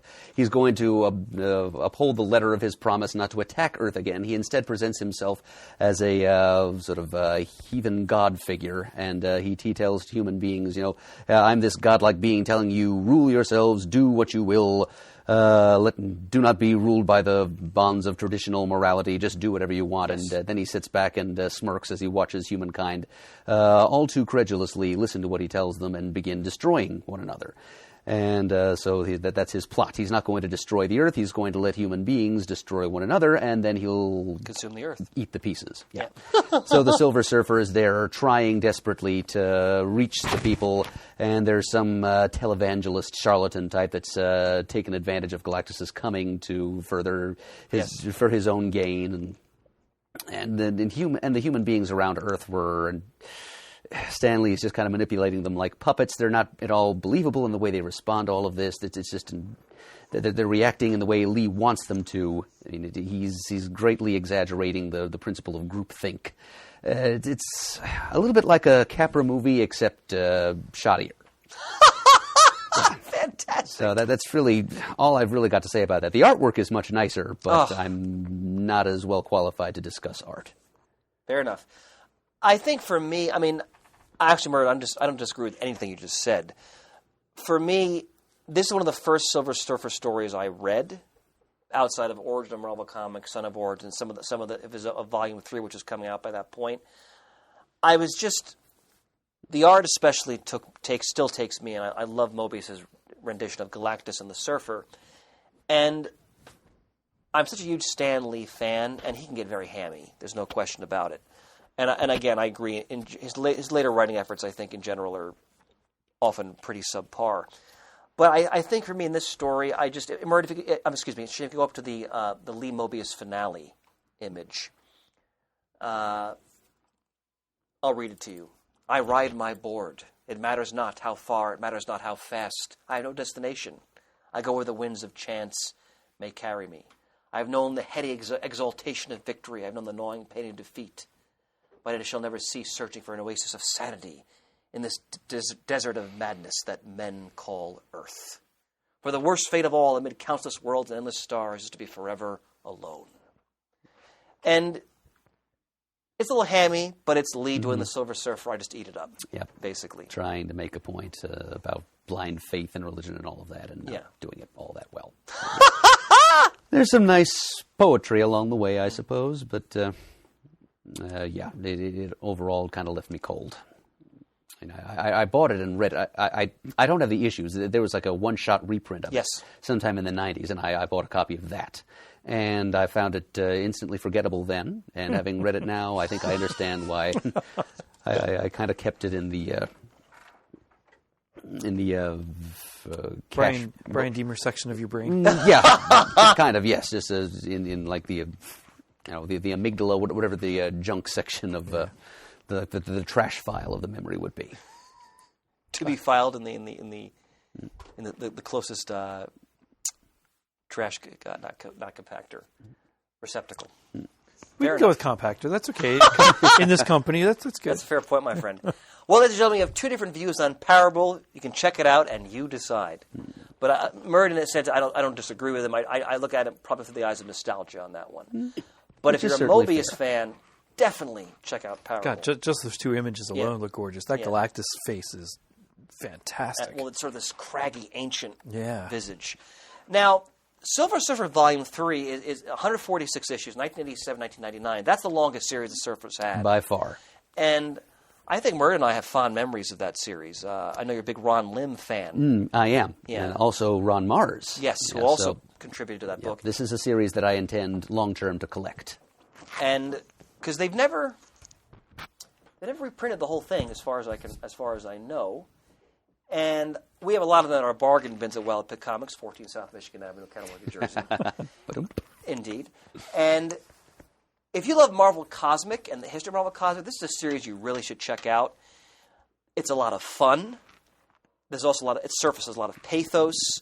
It goes very deep into Marvel's cosmic history. Listen to these heavy hitters that work on it. Steve Englehart and Marshall Rogers start out with the initial issues. Englehart scripts 1 through 31. Starlin scripts with Lim penciling, issues 34 to 48 and 50. He brings back Thanos in those stories. He brings back Adam Warlock. Mephisto plays a role. Later runs are scripted by Ron Mars, as I mentioned, also by the great J.M. DeMatteis. That's where the Surface Strong with Alicia Masters, with the DeMatteis is writing it. Oh, that might be fun to read. There's 1 year's worth of stories written by George Perez, believe it or not. That's right. Thank you, sir. This is a damn good series. You got the Surfer hanging out with Mantis, In-Betweener shows up, like all those different cosmic fights entities. Galactus. Yep. I remember the cover of the Galactus punching him. Ron Lim. I first became conscious of Ron Lim through this series. The Surfer interacts. I think the spirit of Captain Mar-Vell returns at one point. Excellent series. Surfer Volume 3. Not expensive. I highly recommend it. What thoughts do you have on the series, Mert? A great diversity of different Marvel cosmic concepts being juggled by a variety of different creators. Steve Englehart in his initial run, he does some interesting stuff with the Elders of the Universe, some of whom have apparently been corrupted and are planning to, I think, in effect, annihilate all life in the universe so they can, I'm not sure what their end game was, but yeah, a few of them broke away into a little malignant sect, and the Silver Surfer and Mantis were forced to deal with all of that. Under both, Starlin comes back. You've already covered all of that. Ron Mars, he does some things with the family of Galactus's heralds. There's an arc called the Herald Ordeal. Nova was, you mentioned a while ago that Frankie Ray, Nova, would be an important member of the Surfer supporting cast. Well, that was during this run. And romantically involved. Yes. Nova became pretty important to the Surfer. And he kind of awakens her, because she had kind of inured herself to what Galactus was really doing, and she was enthusiastically helping him, and he kind of made her realize what she was participating in, and kind of sort of reawakened her humanity, essentially. And she, in turn, reached something in him. Yes. Yeah, because they shared a perspective that very few other beings in all of existence could share. And then that Herald Ordeal story I mentioned introduced a new herald, Morg, who is an executioner from some alien planet. Does he kill Nova? I forget exactly how Nova ends up dying, but she does die. That's the upshot of that arc. Also introduces the son of Galactus, Tyrant.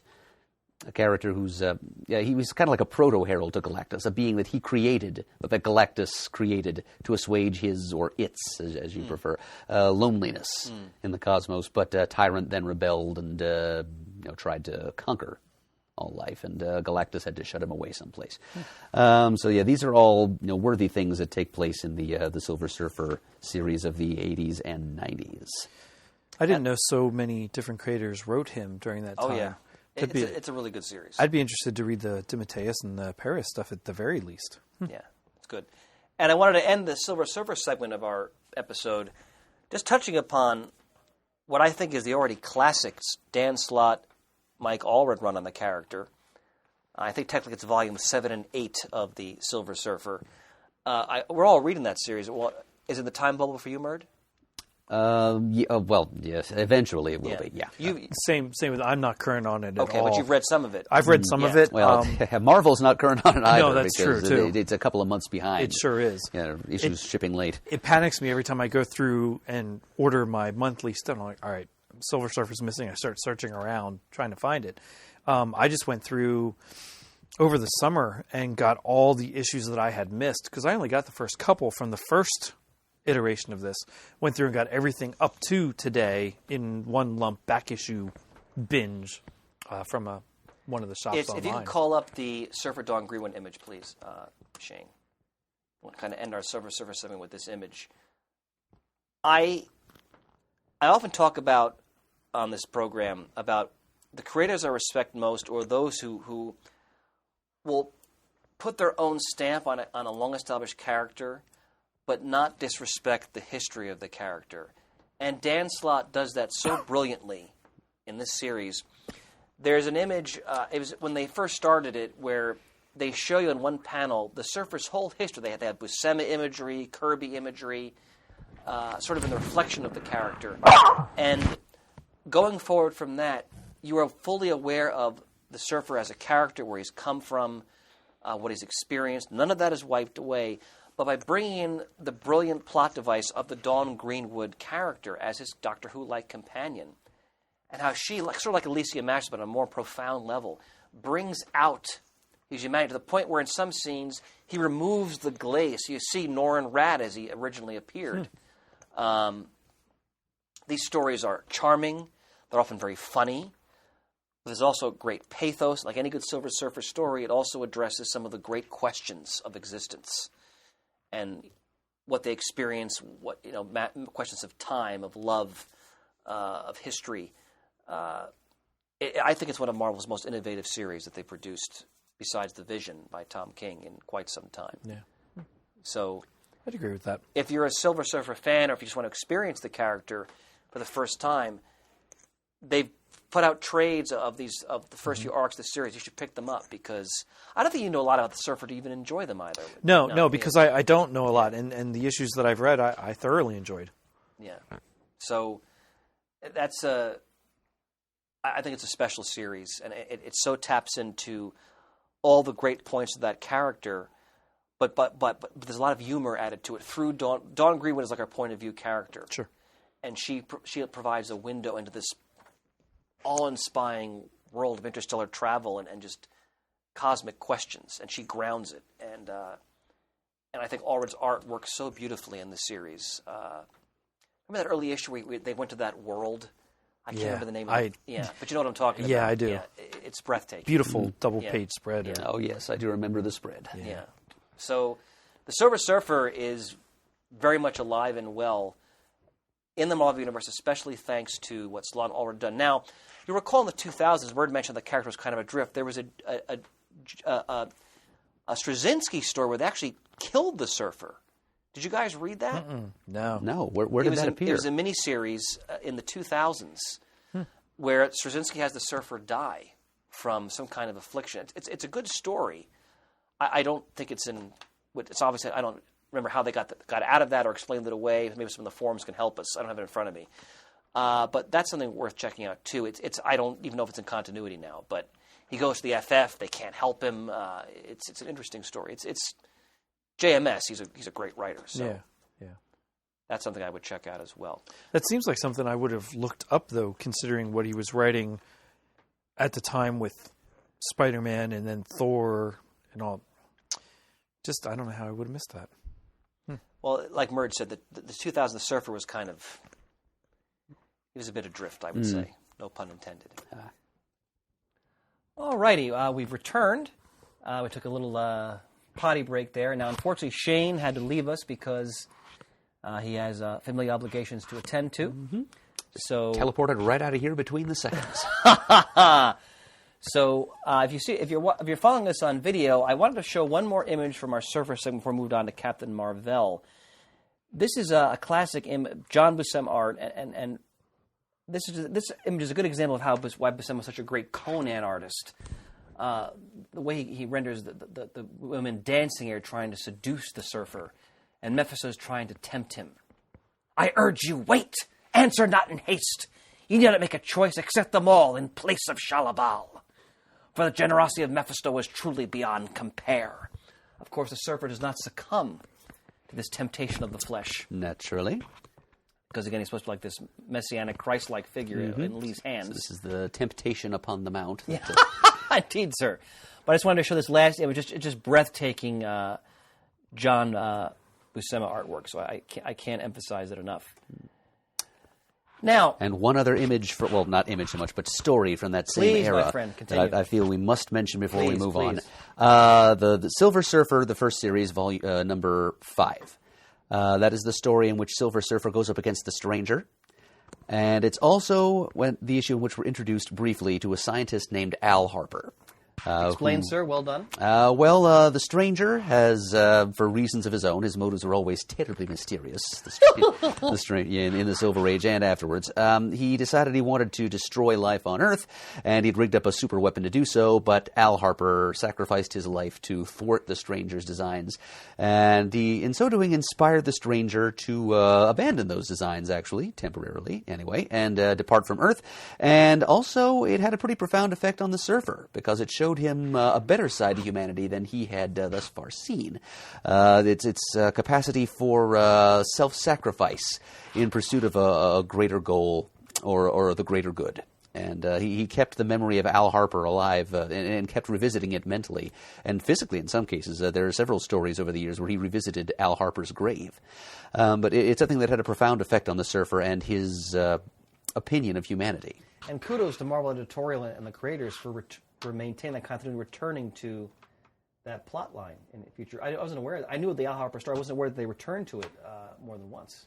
Oh, forgive me. Am I not speaking well off the microphone? My apologies, ladies and gentlemen. How do I sound now? A little louder. All right. Better yet. Excellent. Now, if we're done with the Surfer, we're going to move on to Captain Mar-Vell. Murd, you ready for that? You bet I am. The most cosmic superhero of all. Now, let me call up an image for the audience here. Just find it. One moment, please. Let's see. No, not that one.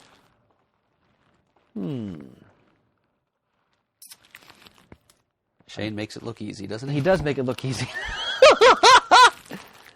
Because I am failing miserably, ladies and gentlemen, trying to find the image that I want to use.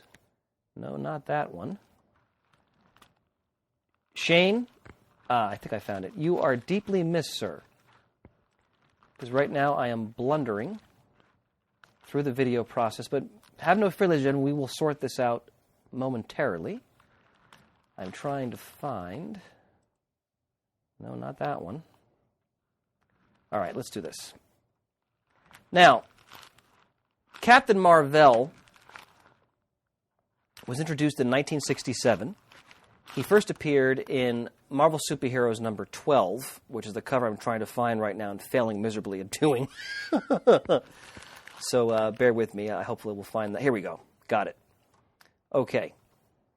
My apologies, ladies and gentlemen. I am a Luddite when it comes to technology, more so even than Murd, which is saying something. Mm-hmm. So indeed. Here we go. Now, this is Captain Mar-Vell, or as the people of Earth mangled the pronunciation of his Cree name, they called him conveniently Captain Marvel. And this is his first appearance in Marvel Superheroes number 12, 1967. Let's get a little bit of background here. And Murd is well versed in all of this. The original name, Captain Marvel, of course, comes from Fawcett Publications. The character was published from 1939 to 1953. And this, of course, is the Captain Marvel we know who always shouts Shazam, who transforms from young Billy Batson into Captain Marvel. Now, Murd, why don't you regale the audience with why Captain Marvel vanished from print? Well, for legal reasons. National publications, also known as DC, argued that Captain Marvel was too similar to Superman, their own character, and therefore a violation of trademark, and a court rather benightedly found in DC National's favor, and so Fawcett was forced to cease and desist publication of Captain Marvel comics, which pretty much broke their back as a comics publisher. But they were starting to lose interest in... Yeah. There were probably concessions that could have been made, other steps that could have been taken to keep Captain Marvel and his ilk alive at Fawcett, but they were kind of done with comics publishing. And we should mention that, because you said ilk, Captain Marvel had a whole universe of characters that accompanied him. Yes. All of that was wiped out when they finally gave up the Ghost in that lawsuit in 1953, and the character was basically sued out of existence. It didn't reappear until DC ironically got the property. and they had to rename him Shazam for reasons we're going to get into in just a moment. Right. In the 1970s. So once the Fawcett character vanishes from the newsstand, and there is no Captain Marvel out there, until 1966, Myron Fass, MF Enterprises, which was a small publisher, they produced their own Captain Marvel. And I never knew this until the research. Did you ever hear of this? An android. I not only have heard of this, I own 1 or 2 issues of Merge, this. then fire away. Yeah, I know nothing actually, about it. Jamie D, on one of our trips to the Toronto Fan Expo, dug up an issue of the MF Captain Marvel and presented it to me as a present. Brother D. Yes, but you're right. He was an alien android who, on Earth, masqueraded as college professor Roger Winkle at Dartmoor College. And, yes, his superpower was to yell the word split, and his arms and legs would fly off in different directions, and he could sort of mentally control them as they flew around. And so these free-flying projectiles that he used to hit bad guys with. And when he said Zam, X-A-M, which sounds a lot like the second syllable of Shazam, he could then bring himself back together again. He had kind of a red and blue segmented costume. It looked a little bit like Peter Cannon Thunderbolt. Okay, all right. And that series didn't last very long, to say the least. Not at all. And it didn't really deserve to. It was not high-quality material. It was silly enough to be, funny and amusing in theory, but the stories themselves were just not great. Fair enough. Not great at all. Well, and it seems that issue, or that character, gave Martin Goodman the idea. Martin Goodman, of course, is the publisher of Marvel Comics. He was Stan Lee's boss. We've talked about him many times in other episodes dealing with Marvel's history, like our aforementioned FF Silver Age spotlights. And Goodman was a canny, shrewd businessman, and he said, well, we're Marvel Comics, we should have the Captain Marvel trademark. And since it was out floating in the air, Goodman got his hands on it. He ordered Stan Lee to come up with a new Captain Marvel character, so they would then control the trademark of that name. And hence we have Marvel Superheroes number 12, which was a Marvel sort of anthology book of the Silver Age. And Lee and the great Gene Colan, Gene the Dean Colan, we've talked about many times in our spotlights when we talk about Daredevil, for example, Tomb of Dracula, one of my favorite artists from all of Marvel's history, one of my favorite comic book artists of all time. I treasure the Howard the Duck sketch I had they did for me that hangs on the wall of my shop, Wild Pick Comics. Lee and Colan came up with a new Captain Marvel. Now, this Captain Marvel is a Kree. Why don't you give a quick tutorial on who the Kree are, please? The Kree are one of the oldest alien races in the Marvel Universe, not just in terms of having been introduced early in Marvel, in the existence of Marvel Comics as a publishing line, but also in story. They're one of the most ancient races in the Marvel Universe. They're typically blue-skinned, although occasional interbreeding over the centuries with other races have produced a pink-skinned or human, earthly, Caucasian skin tone sub-race. To have developed, who are the subject of racial prejudice. Which Captain Marvel is part of that. Yes, exactly. Yes. Mar-Vell is a pink-skinned Kree, and his elitist blue-skinned Kree superiors never let him forget it. He's a victim of prejudice because of that. So the Kree have always been kind of a warlike, militaristic race, and they've been involved in a star-spanning struggle with another long-time Marvel Comics alien race, the Skrulls, for untold millennia, going back to far ancient times. There was some story of. I think the Skrulls actually came to them with a promise of advanced technology and with the Kotati. Yes, right? yes. The Kotati were another a race of plant-like humanoids living on the Kree homeworld, Pama, back in ancient days. And so there was a contest between those two to see which was the more worthy race of the Skrulls' patronage. The Skrulls were a bit more benevolent in those days. The Kotati won, the Kree lost. The Kree were enraged, and they attacked and killed the Skrull delegation. And that touched off this millennia-spanning conflict that has, as a result, led the Skrulls down rather a more martial path than they otherwise would have had. Which, of course, you know Marvel history as the Kree-Skrull War. Yes, which is very important to Captain Marvel history, too. It is. And the Kree also are kind of at an evolutionary dead end, and that's and so they developed eventually this bionic artificial intelligence known as the Supreme Intelligence, which is a gestalt of the minds of all of the greatest Kree thinkers, scientists, philosophers, politicians, so forth, of each generation. As each Kree thinker dies a natural death, his or her mind is then patched into the programming of the Supreme Intelligence. So it is able to evolve and become still more brilliant over the years. And eventually the Supreme Intelligence got it into its holographic head that the Kree race needed to be evolutionarily jump-started, and that led it to brew all kinds of schemes in which Captain Mar-Vell, the character, became later embroiled. Absolutely. Well done, sir. There's your Kree alien race primer. A fine primer, sir. Thank you kindly, Chris. Now, so Lee and Cullen come up with this character, Captain Mar-Vell, and now his Kree name is Mar-Vell, M-A-R-V-E-L-L. But in the ears of human beings, it sounded like Marvel, so they called him Captain Marvel. So that's how Lee came up with the clever idea to bring the Captain Marvel name into the Marvel Universe, but under the guise of a totally different character that is nothing like the Shazam character, or for that matter, the android who splits off his body parts. Now, you look at the image, Marvel was wearing the uniform of an officer in the Kree military.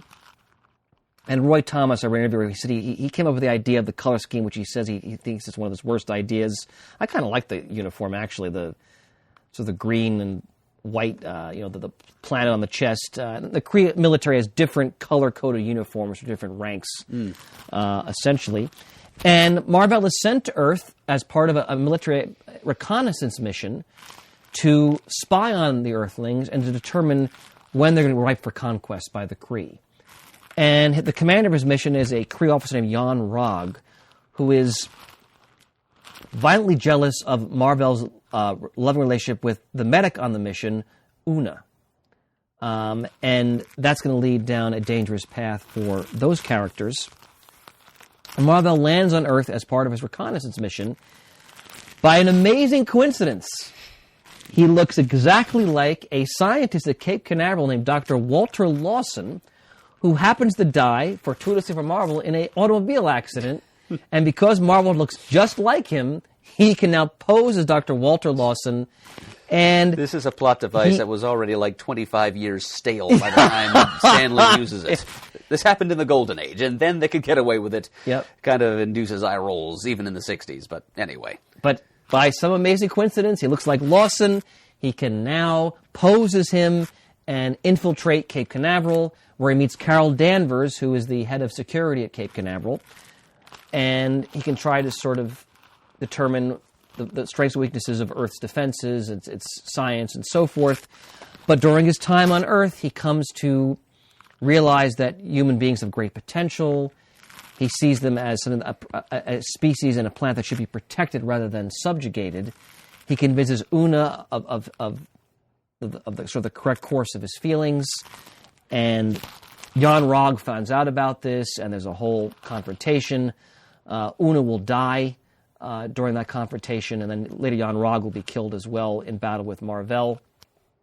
But from the outset, Mar-Vell is definitely sort of stranger in a strange land, a man from another world who's then renounced by his home world because they see him as a traitor. And the early issues of Captain Marvel, the book, because it starts at Marvel Superheroes 12, he appears in Marvel Superheroes 12 and 13, and then he gets his own book, Captain Marvel's eponymous title. And for the first several issues, he appears in his Kree military uniform. He doesn't have great cosmic powers. He has the Kree-like uni-beam blaster on his wrist. And he has, he's a Kree, so he's stronger than humans. He can lift like a ton, and he has greater durability and speed and so forth. Greater density of tissues. Exactly. But he's not flying around or anything like that. That comes later. Yeah, he's not all that cosmic just yet. Exactly. Well put, Murd. And as you mentioned, human beings, they see this new super, they hear Mar-Vell, they think, oh, Marvel, so they call him Captain Marvel. And that's how that moniker is attached to this new hero in the Marvel Universe. Now, the problem was Captain Marvel wasn't selling well. And it went through a whole host of creators. I'm going to read off this roll call of great names here. Well, Roy Thomas, first of all. Yep. Because Stan Lee handed this character off to him almost immediately. And Gil Kane worked on him. the great Wayne Boring from Superman in the 50s. Yeah, I was surprised to learn that. And that's another example of how, this is a credit to Lee and Thomas, they tried to give legendary creators work who have been cast out by other companies or at sort of the end of their careers. They did that for Gardner Fox, they did it for Jerry Siegel, and they're going to do it here for Wayne Boring. Now, he didn't work out very well in the Captain Marvel title, but it's to their credit that they gave him some work in that sense.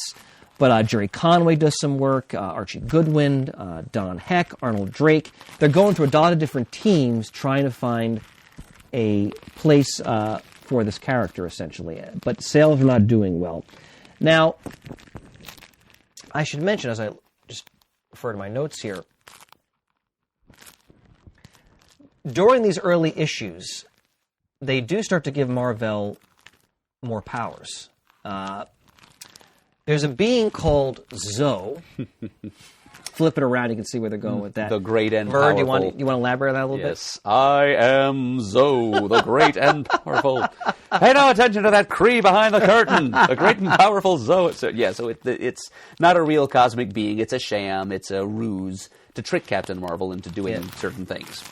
So we learn eventually that it's some of his Kree foes that are manipulating him. Ronan the Accuser is one of them, actually. In collusion with his old commander, Zarek, who had risen through the ranks to become a high-ranking minister in the Kree government. Yes. So he and Ronan are conspiring against the Supreme Intelligence, and they're giving Captain Marvel extra powers, supposedly through cosmic benevolence, but actually through technology, to get him to come back to Kree-Lar and attack the Supreme Intelligence for them. Because they want to overthrow the Supreme Intelligence in a coup and seize power, and Marvel actually foils this attempt, and the Supreme Intelligence rewards him, and he gets his more famous costume, which I'll call up in just a moment on the screen. A Gil Kane design, yes? Yes, and the costume change was actually suggested by Roy Thomas based on the research I've done. Because again, they were trying to find a way to stave off cancellation for this book. We can never forget the business side of comics and how that often influences creative directions that a character and a title might take. So they're doing the best they can to sort of keep Mar-Vell going here. And so they change his costume, they give him more powers. Now, the Zoe character, which really is Ronan in disguise, they are going to empower Mar-Vell, so he's going to lose the Kree military uniform. And so what Zoe does, they give him the ability to fly, they give him enhanced strength, to teleport. He can also create illusions in people's minds. These are all to make him a more powerful being, so as Murr described, he could take on the Supreme Intelligence. But Mar-Vell actually foils their scheme. And I'm going to show you here. Here are the negabands, and this, of course, is the famous Captain Mar-Vell costume. At least the costume went through a couple different iterations. You'll notice Mar-Vell has white hair here. When he first appears, his hair is white. The blonde hair comes later. Now, you'll notice in this image, he has the negabands. And shortly after he helps the Supreme Intelligence, he's trapped in the negative zone, which is mentioned, of course, in depth in the Fantastic Four, in the Silver Age and beyond. And Rick Jones, the professional sidekick of Marvel Comics history, he is drawn by the Supreme Intelligence to this cave where he finds the Kree negabands. And you can tell this is inspired by Billy Batson. And he clanks them together, and he switches places with Marv, as he calls him. Mar-Vell ends up back on Earth. Rick's floating in the negative zone, and Mar-Vell can stay on Earth for 3 hours before he starts to lose his powers and he has to go back. And for much of the series, it's about these two men in this very, very difficult situation, trading back and forth from the negative zone, essentially. Do you want to say anything about the negabands, Murr? Well, not exactly. They're sort of a precursor to the quantum bands that one of my favorite characters, Quasar, would eventually wield. But yeah, they're described here as an artifact of ancient Kree technology. The quantum bands come from a slightly different place. And the quantum bands give Marv incredible powers. He can draw energy into them. He can shoot energy, project energy. So it just makes him a more powerful figure. In addition to the powers he's already gotten from, quote, Zoe, now he has the negabands as well. But again, he has that Achilles heel. He has to constantly trade places with Rick, essentially, for him to go to Earth and act as its protector. Now, As you mentioned, though, sales are in a slump. And the title is on the verge of cancellation. And enter Jim Starlin. Now, Jim Starlin was one of those creators who had grown up in the Silver Age, had done a lot of reading of Silver Age Marvel comics, and his father worked for Chrysler. He grew up in Detroit, and so the story goes from what I've read. His father one day brought home tracing paper and pencils, and Starlin never looked back. He was drawing ever since. He spent some time in the Navy in the late 60s. He was producing work for some fanzines at that time. And like the people of that generation, Len Wein, Marv Wolfman, Mike Friedrich, Jerry Conway, so forth, he grew up a fan. He became a professional. And he brought a new energy and passion, as many of other creators did, to these characters, these properties that he loved. And he found his way over to Mar-Vell after he got out of the Navy. And he originally was hired to do cover designs, which Gil Kane is especially famous for in the Bronze Age. And apparently Lee hated his work. He didn't think it was dynamic enough. He was fired off of that. But Thomas especially saw something in Starlin's work, and they gave him a couple issues of Iron Man, issues 55 and 56. Oh, very famous issues indeed. Murd, go ahead. Well, the first appearance of a number of famous cosmic characters. Thanos, most notably, but the entire world of Titan, satellite of Saturn, which eventually, at first they were described as offshoots of Olympians, beings of Olympian mythology, which is also a part of Marvel continuity, as per Hercules, who's been an Avenger, but later retconned as an offshoot of the Eternal race of Earth. So the Eternals of Titan. And so we are introduced to Mentor and Star Fox, and also Thanos of Titan in those couple of issues. And I believe, is Drax the Destroyer introduced in those issues? I believe so, and also I'm going to say Moondragon. All right. I mentioned this at the beginning of our episode. When we talk about Starlin, we're talking about a creator who, in this brief period of time, because we're only talking a couple of years here, early in the 70s, lays the whole groundwork for much of Marvel's cosmic continuity, especially what you're seeing again in the Marvel Cinematic Universe. So his contributions here cannot be overstated. So Starlin gets his 2 issues of Iron Man. He already created Thanos on his own. He brought the idea to Marvel. Remember, Thanos is derived from the Greek word Thanatos, right? Meaning Right, death. exactly, for death. And Eros for love, of course. So Exactly. those are 2 characters he'd had flapping around in his head for years.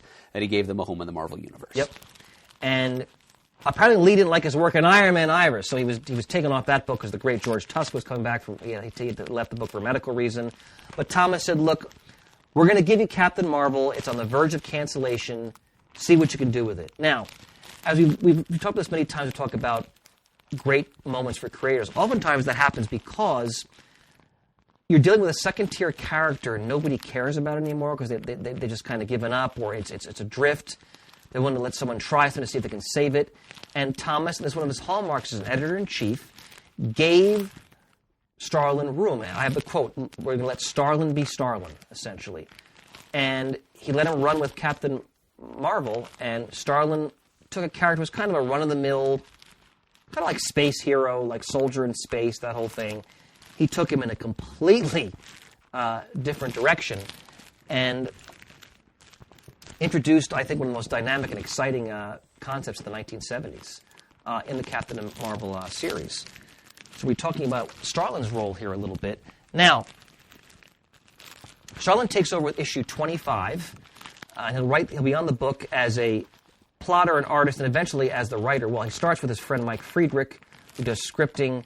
Eventually, though, and Friedrich worked with him on that Iron Man 55 issue as well, though Friedrich, I read a quote, he gives almost all credit to Thanos to Starlin. But then Starlin becomes the writer and the penciler of the Captain Marvel series from issues 25 ultimately through issue 34. He recast the character as, quote, the most cosmic superhero of all. And he creates an epic space opera. And we find Mar-Vell now, again, going back and forth with Rick. He's still tied into that sort of negative zone symbiotic relationship. But in this new relationship, they are fighting these amazing cosmic threats, especially Thanos, who appears frequently throughout the entire Starlin period on Captain Marvel. And in that period, we're introduced to Thanos as essentially a demigod who worships death. is in love with Death, and Death is given an anthropomorphic form. Sometimes shown as a beautiful ghostly one, other times literally as a skull being wearing a hood in the Starlin era. And Thanos is consumed to show his love for Death by trying to wipe out, essentially, existence.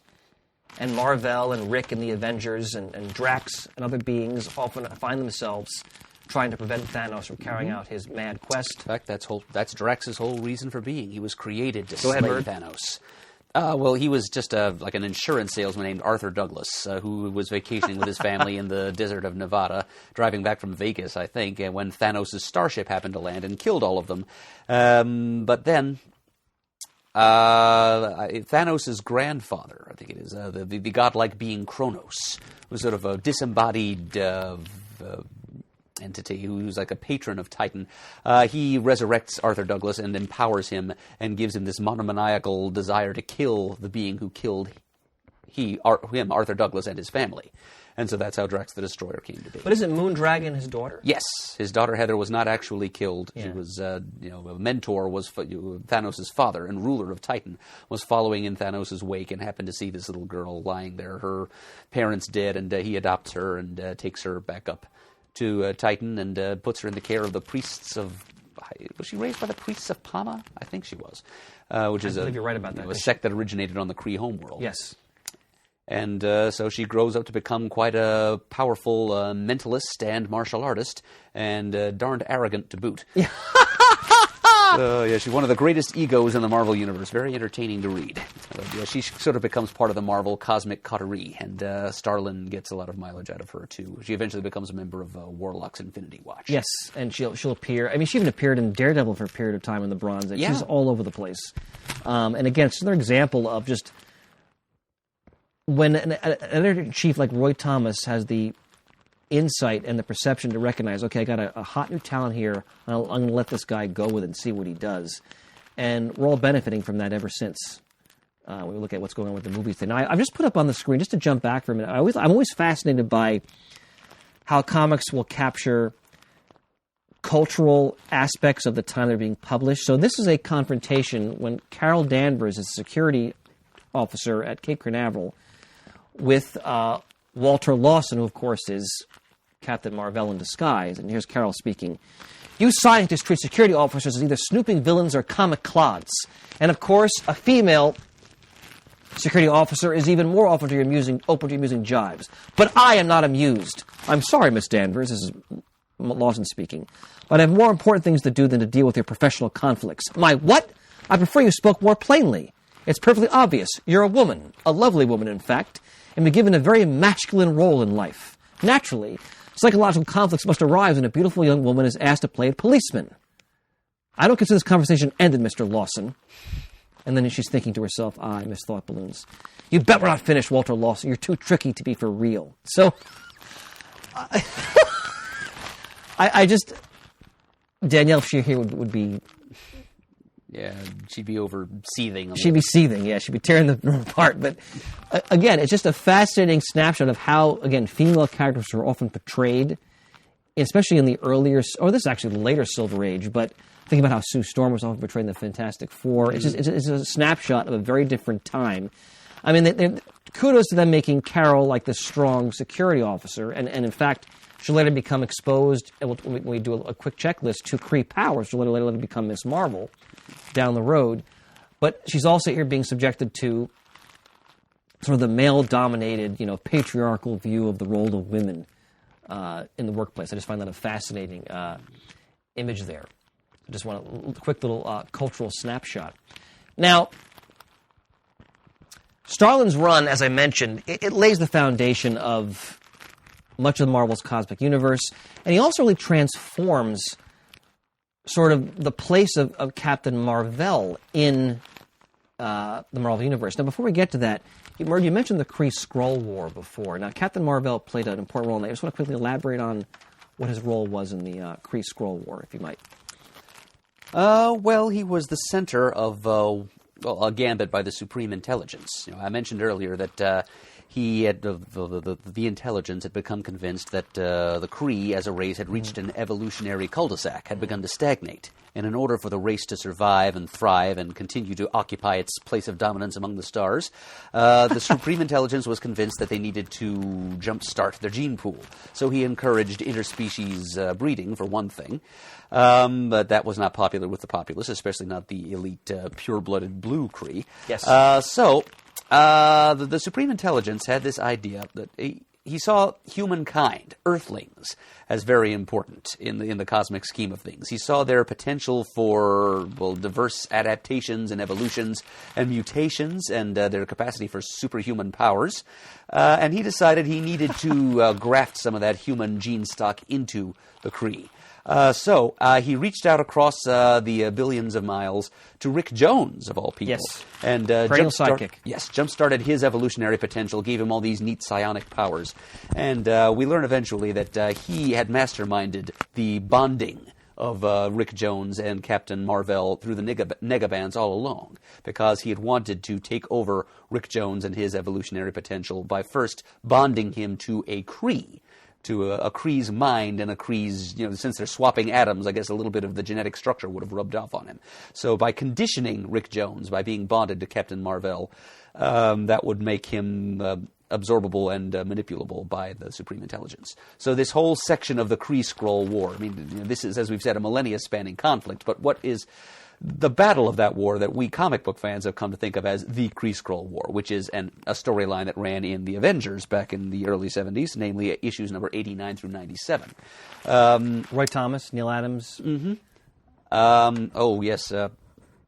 Neil Adams and a few others. Both Sal Buscema. Both Buscemas. Yes. Lots of great artists working on that. So this conflict, which embroiled the Inhumans, and it involved the Vision learning some new things about his own ancestry, and it also had the Avengers team zipping across galaxies to be sucked into this age-old conflict. And Captain Mar-Vell was there from the very beginning of this story. And so this whole segment of the Kree-Skrull War had to do with the Supreme Intelligence's plot to get hold of a little bit of that human genetic voodoo. And in the end, it was Rick Jones and his enhanced psionic powers that was the downfall of the Supreme Intelligence and his Kree forces in this conflict of the Kree-Skrull War. Because Rick Jones summoned forth memories of comic book heroes of his youth, and also of Roy Thomas's youth. Golden Age characters. Right, old Golden Age timely characters, the Blazing Skull, most notably. And uses them as his champions. And eventually he just, his powers reach such a crescendo, he's able to just freeze like an entire space battle just in mid-void. That's right. So, Captain Mar-Vell and Rick were very much central to that whole story. My friend, I count on these supplemental moments. I'm honored. I'm in here doing what I can, Chris. Breathtaking. Yes, and hopefully breath-saving for you. Please, my friend, I appreciate it. Now, we're going to talk more about, in some more detail, about some of Starlin's key moments in a moment. This is more of an overview right now, but Starlin writes the character from issues 25 to 34 consistently, and then the other creators take up the helm. Scott Edelman, Doug Monk, Pat Broderick, good stuff. But the character is remembered for Starlin's imprint. And we'll talk more about that in some detail in a moment. For right now, I wanted to address some of the powers of Captain Mar-Vell, because they can get a little confusing. Because again, as they tried to keep the book going, they kept doing different things to his costume, his powers, to try to improve sales. That's what I gather from what I was reading. So again, Mar-Vell originally was, again, just a standard, although highly trained and skilled Kree soldier, stronger than a normal human, his wrist blaster and so forth. Then Zoe, as Murd mentioned, gave him the powers of flight, enhanced strength, teleportation, illusions. He loses the illusion power later. He gets the negabands, which, again, give him greater strength, durability. Like he can fight Namor and Thanos, for example, go toe-to-toe and survive. He could fly at light speed. He could absorb solar power. There was a story prior to when Starlin comes in, where they do a tribute to the Shazam character. They have him fight a villain called Dr. Benjamin Savannah. Do you know what I'm talking about? Yes, as in Dr. Thaddeus Bodog Savannah, but this is spelled Savannah. Yes. And he has a daughter named Luann, who becomes a recurring love interest for Rick Jones.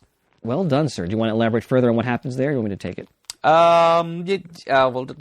Again, to save your voice. Savannah, once Dr. Savannah is not an antagonist of Captain Mar-Vell for long. Actually, the two of them reach an understanding pretty quickly. And Dr. Savannah does a little treatment on Captain Mar-Vell because Rick Jones's cell structure is starting to come unglued because he can't retain his own life force and the cosmically empowered life force of Captain Mar-Vell. Right. So Dr. Savannah does something. He gives some kind of radiation treatment to Rick to reinforce him and allow him to keep both his own energy and Captain Mar-Vell's in check. And a side effect of that is that Captain Mar-Vell then gets the additional ability to absorb and redirect solar energy. Well put, sir. Well put. And we should also mention the negabands allow him to achieve interstellar travel. He can survive in the vacuum of space. He doesn't have to eat or breathe because of the bands. And we'll talk more about the negabands later because they're going to play a key role in ultimately in Mar-Vell's fate, actually. Now, Mar-Vell is, I think, one of the most interesting aspects of Mar-Vell, and this is Starlin's contribution, Myrna, I'm sure you love this, is when Mar-Vell gains what's known as cosmic awareness. And I'm going to call up the image of that. Myr, do you want to explain who Eon is? Eon is what Zoe, really Ronan and Zarek, were pretending to be. He is a cosmic being, a cosmic custodian, who since time immemorial has been a custodian of he's been the one who's been charged with selecting a protector of the universe. Capital P, capital U, protector of the universe. It is a title. It is a legacy. It's a mantle. It's been handed down over many, many, many, many, many years. And he selects the pink-skinned Kree, Captain Mar-Vell, to be the latest bearer of that title. And so so Eon, he sort of resembles this big... Like a big landmass. I have him here. It's like a head on a planetoid. Big tentacular iceberg, kind of. He's got one enormous eye and sort of a semi-humanoid face, a shock of brown hair on top of it. He's not really humanoid, but he bestows upon Captain Mar-Vell this role and gives him the aforementioned power of cosmic awareness, which is just sort of like heightened situational awareness. It allows him to be aware of things going on in the cosmos that pertain to whatever situation he happens to. So, and also he can anticipate the moves of an enemy, for example. He knows everything about his location. It's like an ESP. But the image I have on the screen, this is Eon speaking. Our cosmic opera is completed. You now stand ready to fulfill a destiny charted billions of light years ago. And then Mar-Vell asks, what now, Eon? We go! There's like a flaming eye now hanging in space. Classic Starlin. Waited long, but you've proven worthy. May your star shine bright. And Eon convinces Mar-Vell to kind of renounce like his militaristic upbringing and training. Instead of seeing himself as a soldier, as now as a protector of the universe. And then after this transformation, his hair is now blonde. The famous blonde hair rather than the white hair he had in the Silver Age. And Mar-Vell will use his cosmic awareness throughout the rest of his career. It's one of his most powerful, I don't know if I call it a weapon, but it's a talent he has that enables him to often be one step ahead of his opponents. His son, Genis Vell, who would later bear the name Captain Mar-Vell, had an even more powerful version of cosmic awareness at his disposal, and it drove him literally insane. Yes. So, too much of a good thing, I guess. The classic Peter David story. Well, that's an episode in itself. The Peter David Captain Mar-Vell series is tremendous. It really was. Now, I'm going to take us through some notable appearances and story arcs. Anything else you want to add at this point, before we move on? Not in terms of generalities, no. Okay. So as we mentioned, he first appears in Marvel Superheroes number 12. We had that image on the screen earlier. And in Marvel Superheroes 13, when Carol Danvers is first introduced in the series as a aforementioned security officer at Cape Canaveral, Now, it's interesting, in the Overstreet, in 9.2 Near Mint Minus, issue 12, which is Mar-Vell's first appearance, goes for $550. Issue 13, which is Carol's first appearance in Near Mint Minus 9.2, goes for $1,200. More than twice. Yes. What Mar-Vell's own first appearance is. So it shows how important her character has become. And, of course, she is the current Captain Marvel. And as I mentioned, we're not going to really go into her or any other Captain Marvel in this episode. But certainly she's worthy of our attention for her down the road. Yep, as a supporting character for Mar-Vell at this point, anyway. Yeah, so she immediately enters into a love triangle with Captain Marvel and Una. Yeah, but Una's like his Shalabal, and Carol Danvers well is put. like his Alicia Masters. Well put, my friend. Now, as we mentioned, Una will be slain by Yon-Rogg in issue 11 of the eponymous series. That's when Marvel also gets his powers from the Zoe construct, so to speak. Yep. Series that issue was written by Arnold Drake. Yes, well done, sir. Yep. Well done. Another one of those characters that Marvel rescued from DC. Yes, he wrote Doom Patrol, I believe. He did. He created Doom Patrol. Yes. And Dead Man. Yes. So, again, kudos to Roy Thomas and Stan Lee for giving all these sort of creators in their twilight years, giving them some work. And they deserve all credit for that. Issue 16 is written by the late, great Archie Goodwin. And Goodwin does something very important for Marvel's cosmic history because he introduces the notion of the caste system of the Kree, the blue and pink skin tones that Murd mentioned earlier. Again, the Kree originally were blue, and as they expanded their empire throughout the galaxy, like any imperialist would do, they mingle with the people they've subjugated. And out of that mixing, you have the pink skin Kree, as they're called, and a caste system develops, and the blue Kree see themselves as sort of the elite, sort of founders of the Kree Empire, and they look down their noses at the pink skin Kree. They are the patricians, and the pink skins are the plebeians. Well, good Roman analogy, Murd. Well done. Ooh, that gave me chills. I'm reading a wonderful biography of Julius Caesar right now as we speak, actually. Now, and in issue 16 is when they redesigned the costume that we were more familiar with. Issue 17, we saw the image introduces the Negabands, and Rick Jones. Again, they give Marv that Achilles heel, or Rick Jones in here are now linked. They can't occupy the same space at the same time. One has to be in the negative zone, and they clang the bands together. The other one then appears on Earth. Eventually, they'll separate more than once, but they'll come back to it. And ultimately, they will separate for good in issue 50 of the eponymous series. Issue number 18. It's not in your outline here, but it features the death of Mar-Vell's old foil, Colonel Yon-Rogg, and the explosion of the Kree Psyche Magnetron that eventually gives Carol Danvers her Ms. Marvel powers. So in issue 18 is when she first gets exposed to that energy. That's right. But then Miss Marvel will be introduced in the 70s, much later on. Much later on, yeah. This number 18 was published in 1969. Ms. Marvel didn't come along until 1977. Yes, late 70s. We'll give Carol Danvers her due down the road for sure. Sure. And then, of course, issues 25 to 34 is the Starlin era. And again, I'm quoting Roy Thomas here. He said, "Let Starlin be Starlin." And we're all the beneficiaries of that wise, prudent move by Marvel's second editor-in-chief. We mentioned Thanos is already introduced in Iron Man 55, and he'll be the big bad during Starlin's run. I'm going to call up some images here of the classic Starlin Mar-Vell versus Thanos. Give me one moment here. Here we go.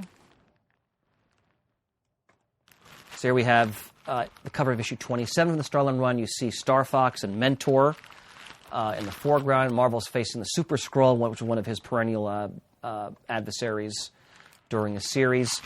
Again, Starlin took a character who they weren't sure what to do with, and he imbued his own sort of personal take on that character. And as the series progressed, he was known, and this is the image. This is the classic sort of Jim Starlin Captain Mar-Vell image I have on the screen now. The blonde hair, the Negabands, the famous star symbol in the chest. And that was, I believe, Roy Thomas's idea. But Starlin, very personal work he brought. And I'm going to read a quote from him about his work on Captain Marvel. And I should mention, Starlin was inspired by both Jack Kirby and Steve Ditko as an up-and-coming artist. And you can see that the influence of both those artists in his work, especially when he kind of goes into Mar-Vell's like inner mind, the cosmic awareness. There's a lot of Ditko-esque imagery that goes on there. I can see that, yeah. And I'm reading here from Roy Thomas. At this point, Captain Mar-Vell was going to rise or fall on Jim's vision. Except to keep an eye on the book to rein Jim in if he was going too far or doing something that would get us in trouble with the comics code, I mostly became a fan and an admirer. It's always refreshing to read about someone in a position of authority, of managerial power, knows to step back and give the creators room to do what they do best. All too freaking rare in comics nowadays. Yes. So, and we all benefited from that. And Starlin, and by the way, I just read that quote from the American Comic Book Chronicles by Tomorrow's, their 1970s volume. I can't emphasize enough. I couldn't have done this episode without Tomorrow's. Fortuitously, the December issue of Back Issue number 93 is the All Captains issue. And have a copy of that at home myself. yes, and that issue has a wonderful retrospective on Captain Mar-Vell in it, and it was fortuitous. It came out just as I was preparing for this episode. Wonderful research. Let me give the author credit here. Karen Walker did a wonderful job taking us through Captain Mar-Vell's entire history, the Kree Captain Mar-Vell we're talking about, of course. This back issue also talks about, of course, Shazam as well. Yes. Murdoch. Right there on the cover. Do you have this? Yes, I have a copy of that at home. I figured you did. So, I'm reading here from Starlin's thoughts on working for the character.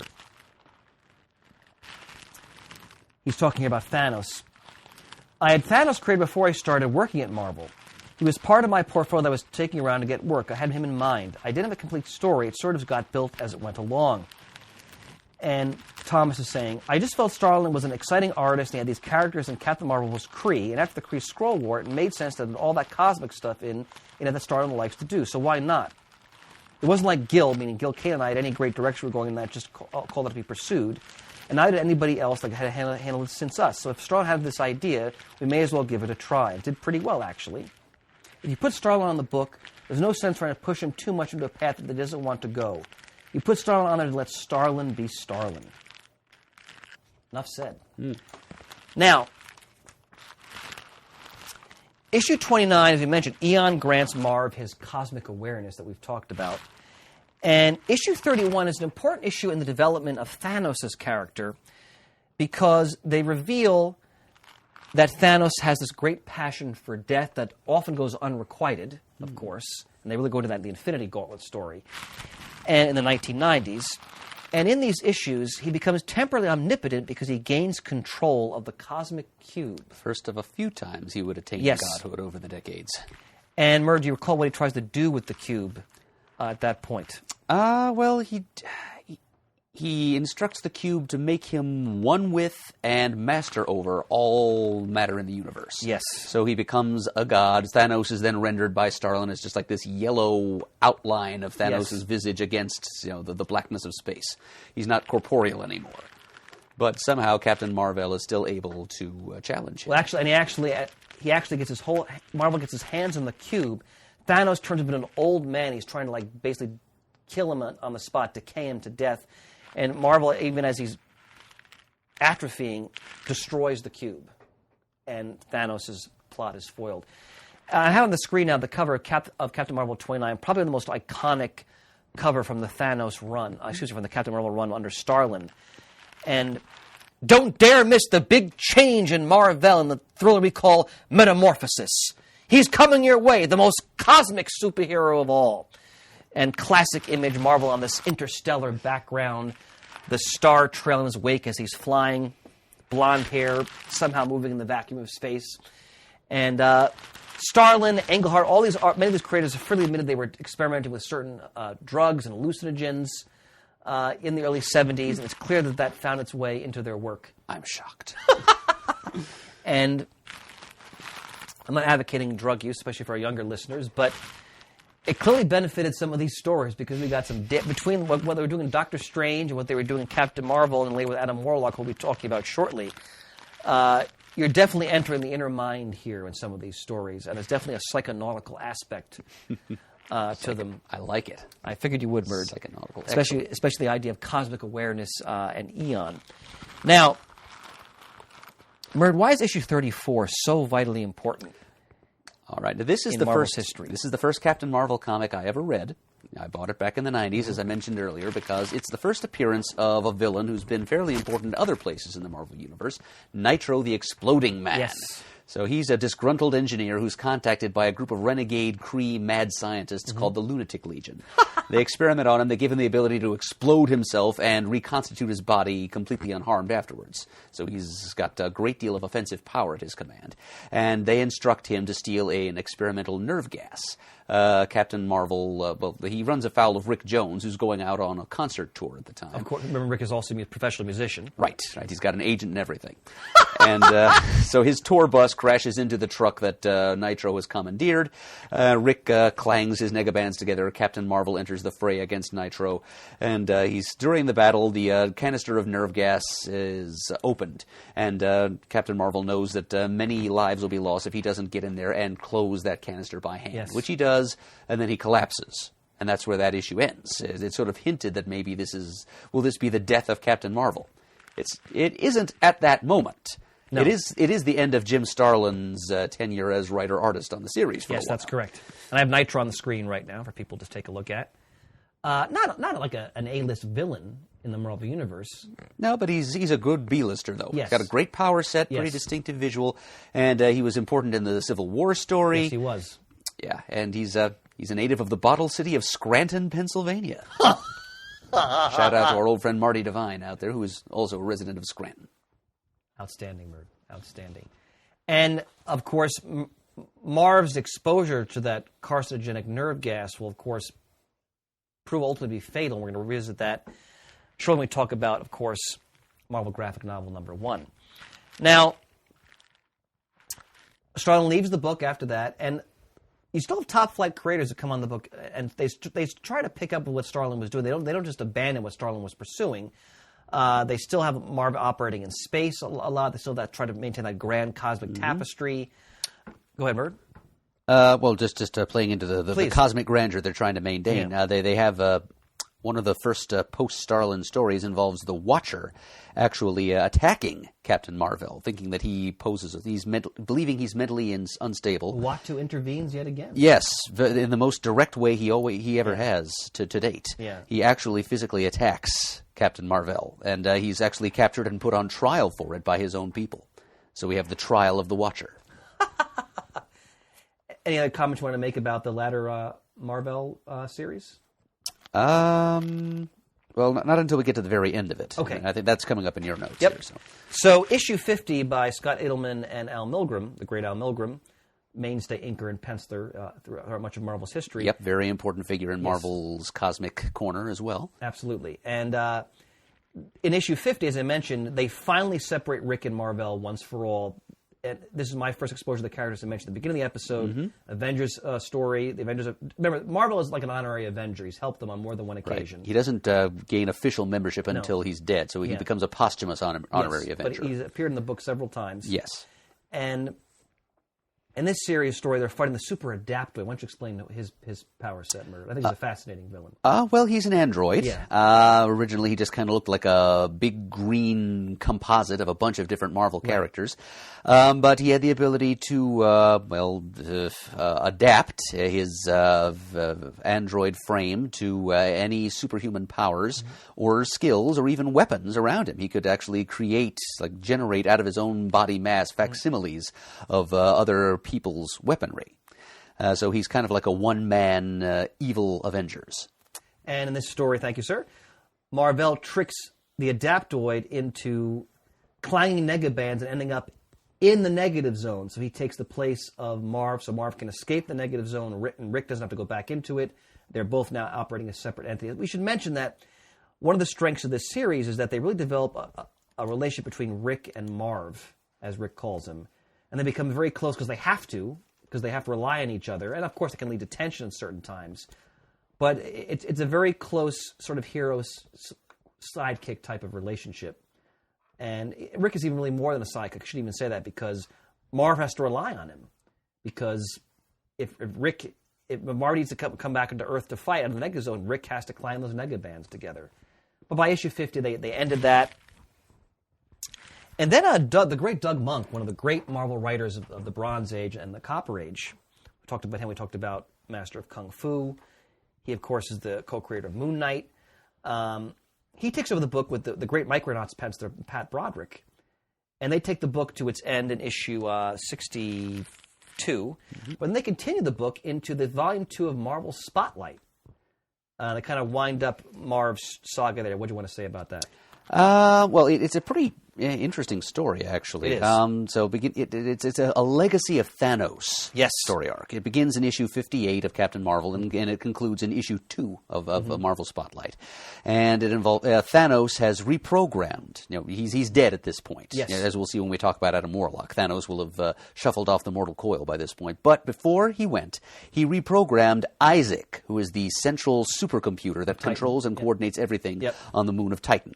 And so Isaac has gone rogue now. He's acting on Thanos' orders. He genetically engineers a bunch of lackeys for himself, including a guy named Stellarax, a scary bad guy named simply Chaos, and also a female agent named Elysius. Yes. And Was she a Titan? I don't. I want to say no. I'm unclear on her. Either Isaac created her just out of whole cloth, or she was some kind of spacefarer who wandered around and happened to end up on Titan, and then Isaac got hold of her and drafted her. But anyway, Mar-Vell is able, alone among the lieutenants of Isaac, and therefore Thanos, Mar-Vell is able to get through to Elysius and talk her out of this mad campaign of revenge that Thanos has launched them on. So she comes over to his side, and Captain Mar-Vell and a couple of his friends, including Rick Jones, his girlfriend Gertie, and Drax the Destroyer, they are able to just defeat all of Thanos and Isaac's minions and get to Isaac's core processor and wipe clean Thanos' viral influence there and make Isaac a benevolent servitor to the people of Titan again. And Elysius, right? Elysius. I say Elysius. Elysius. That sounds more eloquent. She becomes Marv's lover, and he hasn't had a romantic interest since Una. I mean, there was that Carol Danvers tension, but that never really was culminated, as far as I recall. And really, because Marv always had to deal with Rick, he couldn't really have any kind of private life, essentially. And once they were separated, the creators probably thought, well, now we can have a romantic interest, and Elysius provides that, and the storyline then ends with Marv retiring to Titan with his newfound love, and he's going to go off, and it seems like he's going to have a happy ending, but that's going to change. Mm-hmm. Yes, it is. And this brings us to what I consider Starlin's masterwork. Well, before you begin enthusing, please. I wanted to throw one more thing in there. I love your supplements, my friend. There was one more issue of Marvel Spotlight after the first 4 that featured Captain Marvel. That was number 8. It features art by Frank Miller.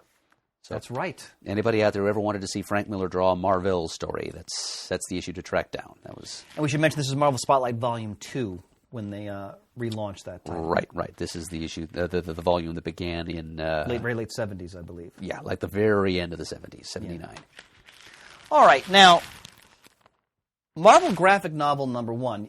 People who were into comics in the Copper Age, the 80s, recall Marvel did a whole series of sort of magazine-sized graphic novels. Some of them are outstanding. In the Best of Marvel, the 75 years hardcover, let me pull that out so I can show that to the camera. Anyone who's a Marvel fan, if you don't have this, you owe it to yourself to get it.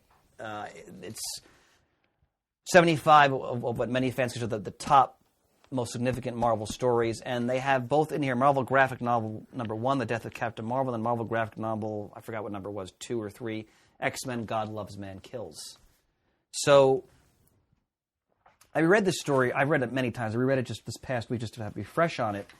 And just to give you the background, at this point, this is the early 80s, Starlin was working on his creator-owned concept, Dreadstar, which you recall Marvel was being published in Epic Comics, which is Marvel's creator-owned, more adult line comics they were doing in the 80s.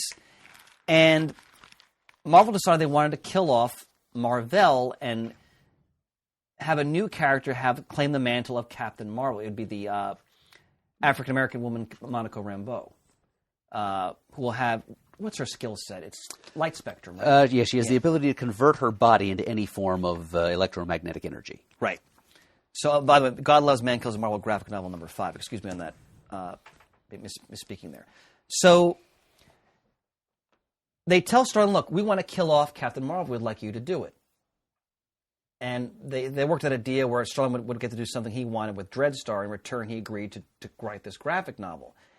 And he said, all right, he said he kind of struggled with it first. He said, all right, he went through some different versions where Mar-Vell died in like typical heroic fashion in battle. And then he said, you know what? None of those are working for him. And 6 months prior, his father had died of cancer. So obviously Starlin's going through that, internalizing and so forth. And he brought this idea to Shooter to have Mar-Vell die of cancer.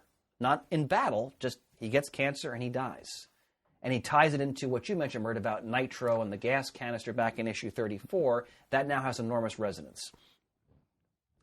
And Jim Shooter, to his credit, loved the idea. According to Starlin, a lot of Marvel's other editors didn't like the idea. They were poo-pooing it. Starlin and Shooter said, forget what they're saying. I love it. Do it. So kudos to Jim Shooter for backing that idea. One on the plus side of his ledger. Yes. And Starlin then sits down and creates what I think is one of the most moving self-contained superhero stories I've ever read. I'm going to call up some images from it. And I'm sure many of our listeners have read this story. I mean, it's been around since 1982. It's always in print. Murd has one of the more recent printings of it. Yep. Courtesy of Wild Pig Comics, Kenilworth, New Jersey. 14 South Michigan Avenue. Thanks, honey. I appreciate that. Now, excuse me. The genesis idea was what happened with Nitro and that nerve gas cancer, which Mar-Vell had to seal himself with his hand to prevent it from killing all the people in the surrounding region. And in the course of the story, I'm going to call up an image here in just a moment. Mar-Vell is retired on Titan, and he's with Elysius, and they're happily together. He's very close with Mentor and Star Fox, the other Titans. And they go out to Thanos' vast starship, the Sanctuary 2, because, and we'll talk about this, we talked about Adam Warlock in the last segment of our episode, Thanos had fallen in battle and Warlock turned him to stone. And I have the image now. This is an iconic image, beautiful Starlin artwork of Mentor, Star Fox, and Captain Mar-Vell coming upon Thanos' petrified body, arms outstretched. And they're going to bring him back to the family crypt on Titan because Thanos is the son of Mentor. And while they're there, some of Thanos' lingering soldiers attack them. There's a brief battle. They make quick work of them. And Mentor and Star Fox are, would you say they're demigods, essentially?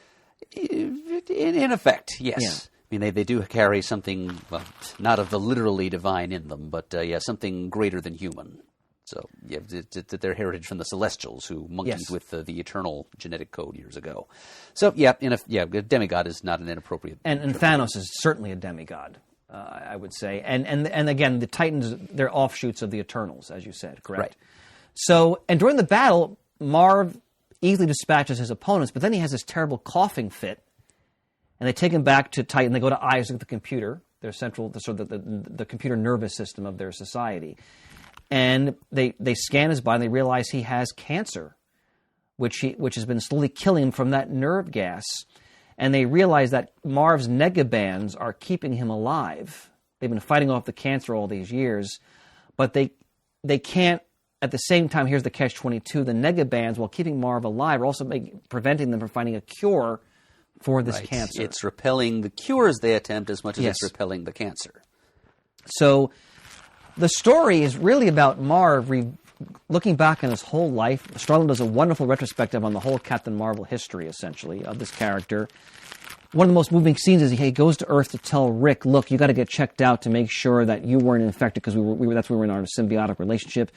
Rick is devastated that Marv has cancer, that he's dying. And there's a great scene where Rick goes to like all the great brains of the Marvel Universe, you know, Doctor Strange, Reed Richards, T'Challa, Wonder Man, Hank Pym, Tony Stark, goes, look, why would you guys cure cancer yet? Like, you have all these great powers, you haven't cured cancer. And Starlin's narrative talks about how they all can't come up with an answer to satisfy, to give solace to this tormented youth. They all go to Titan to try to find a cure, a race against the clock. Marv is slowly deteriorating. He's thinking about his whole life. There's a great scene where he has to tell Elysius that he's dying. It's powerfully done. The artwork by, I think, some of the greatest artwork of Starlin's career in this book. And I was reading, ironically, he had actually broken one of his fingers. And he had to, like, tape the pen to, like, his hand while he was drawing. And he says it again, I don't have the eye for it, but you can see it in the way the book is drawn. Like, there's a lot of darks and shadows. A lot of it's because of how he was sort of confined by what he was of his injury at the time. And to me, this is one of the most moving super stories, and it's a death that you feel the weight of it, because when you take aside the costumes, the cosmic grandeur, it's what so many families have gone through. Well, our CGS family has gone through, Jamie D. Mm-hmm. A loved one is dying of cancer, and nobody can do anything to stop it.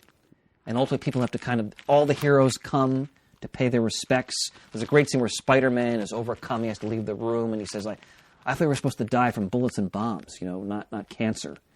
And one of my favorite scenes is a Skrull general comes to Marvel's bedchamber, and because he says, you were our greatest opponent, and he gives him the Royal Skrull Medal of Valor, like their Congressional Medal of Honor, and he salutes him. And Rick is incensed because the Kree consider him a traitor. They won't even try to help him. And it's about letting go, accepting death, and what it does to the people left behind. And I can't, if you have not read this story, I cannot recommend it enough. I have here on the screen now the actual death of Mar-Vell, where as he's dying, he goes into a coma, and then in his comatose state, Thanos comes to him. Again, kind of establishing Thanos is outside the cosmic norm. Definitely doesn't apply to Thanos, essentially. Death won't even date Thanos. Yeah, exactly. And this great scene I have up, they do battle, and Marv refuses to accept death, and he stands for life, but ultimately accepts it, and Thanos introduces him to Death, who appears first as a woman, and Thanos says, she is the bridge to eternity, her caress is peace. Do not fear her, for she is merely that which awaits us all. And then Marv says, not that I fear her, it's just that I no longer need the illusion. And Marv, it's a great sequence of panels. He passes his hand over her face, she goes from a beautiful woman to a skull. And the next panel, then they embrace, and Marv kisses her, and then his heart stops beating. And then I have up on the screen the memorial. This is a very famous image of all the heroes gathered around on Titan, the memorial to Mar-Vell, and the Captain Marvel star on the up in the atmosphere. It's a beautiful, beautiful story. Mark, what are your thoughts on this? Death of Captain Marvel. Oh, well, I echo most everything you said here, Chris. It's reading it on the meta level, as I do tend to read. I would hope so. Many things. What Starlin is giving Captain Marvel here is something that very few comic book characters have the luxury of experiencing, and that is a quiet, dignified, normal isn't quite the word, but conventional human, permanent demise. And granting him freedom and surcease from the conventions of the superhero genre and the punishing cyclicality of same. There's so many characters are forced to just live on over decades and decades of time, being cast away and rebooted and resurrected and twisted and turned and spindled and mutilated and turned into so many different things. And yeah, exactly. And Mar-Vell himself understands that better than many because, as you said earlier, Chris, this is a character that Marvel and its employees were trying many different things to resuscitate, to keep valid and viable and saleable through the course of the 70s. And perhaps Jim Starlin didn't want to see this character whom he'd come to care for so much treated in that way. This is a chance to allow him to break free of the genre conventions and just be laid to rest honorably, and in a way that's very, very relatable for the readers. As you said, everybody reading this and listening to this podcast even now, especially, probably knows somebody, either firsthand or secondhand, who has suffered and died from cancer. I like the panel in which Mentor relates to Mar-Vell, the different names for cancer in the different societies. Yes, we call it the inner decay. Your own Kree race has named it the Black End. Yeah, which makes me think of a Jethro Tull song, actually. Earthmen call it cancer. Yes, Earthmen do call it cancer. And just the multitude of quiet moments in the course of the story. He doesn't... I'm glad Starlin did not allow this to just degenerate into another superhero Donnybrook. And there is a little bit of that. There's kind of almost like a parody, like a grotesque Thanosian parody of that at the end, when the spirit of Thanos comes to him. The worshipper of death becomes like the go-between for death. He becomes the psychopomp, the spirit guide for Captain Mar-Vell. Of all the people he's met in his lifetime, that it's grotesquely appropriate that it be Thanos that leads him to the end. And Thanos is sort of indulging Captain Mar-Vell by taking him through the paces of a superhero slugfest as the very last thing that Marvel's consciousness experiences before the moment of death. And as Thanos puts it in here, it's all just kind of...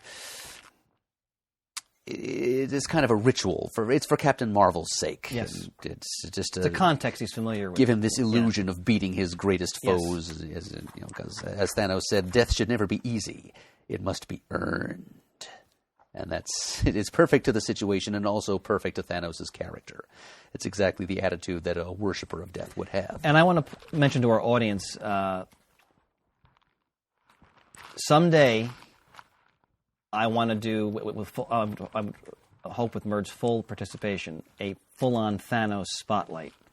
Because if there's ever a character who should have one, it's him. Well, half the work for that is being done in this very episode. So. Yes, but he's so important in so many different aspects of the Marvel continuity now that there's so much we can talk about with him just on his own. But yes, the story on a whole is just brimming with pathos and human feeling and very affecting. So yes, it was a bold move on Starlin's part. I'm glad Shooter supported him in doing it.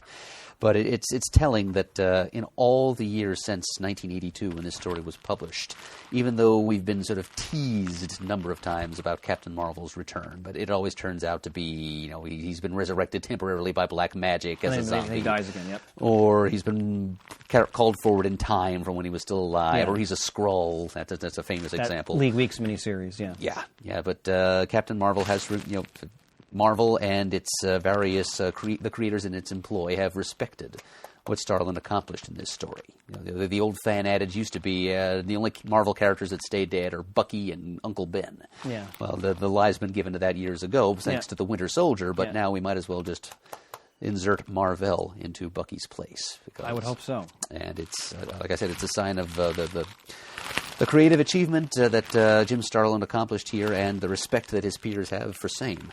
And I'm going to read a quote from tomorrow's. I could do this episode. Comic Book Fever. We've talked about this book many times on the air by George Corey, 1976-1986. A wonderful retrospective on all things comic book related in that decade. And in the article about this period I'm reading here, this is Starlin's words. I just went back and looked at it and said, oh, that'll give him cancer, meaning what happened with Nitro in issue 34.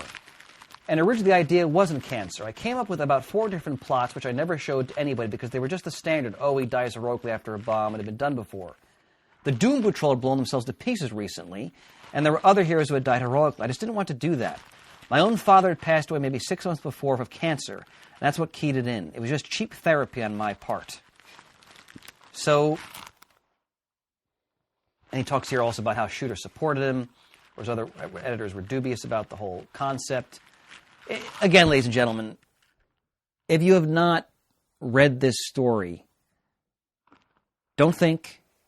Go out, find one of the many printings of it, and in most cases, I guarantee you will find it extremely moving. You don't even have to know a lot about Captain Marvel to appreciate Because when I read this story, the only other Captain Marvel story I'd read at that point was issue 50. That's all. And it's still, as a young kid, it still floored me. And now as an adult, it has even greater resonance. I had much the same experience. Yeah. The only Captain Marvel issue I'd ever read, appropriately enough, was number 34, which is actually reprinted in this version of the reprinting. And the last image I wanted to show here before we move on to the final segment of our episode is there's a nice shot I found of all of the different Marvel Captain Marvels. And I just want to touch a little bit upon as soon as I can find the legacy of this character. Because Captain Mar-Vell has a hell of a legacy now. No pun intended. Indeed. Yeah, right. No pun intended indeed, Mert. In the Marvel Universe. Here we go. Now, so here we see the Starlin Captain Mar-Vell, the Monica Rambeau Captain Marvel, who's now called, is it Photon or Spectrum? It was Photon. It was also Pulsar, but Pulsar. It is now Spectrum, Okay. yes. Janice Vell, who Elysius was so lonely after the death of her lover, she took some of his genetic material and basically created a son out of this genetic material. And that's became Janice Vell, who's got his own history we can talk about in the future. Oh, yes. He's dead now, I believe, correct? He's been dead for some time. Yeah.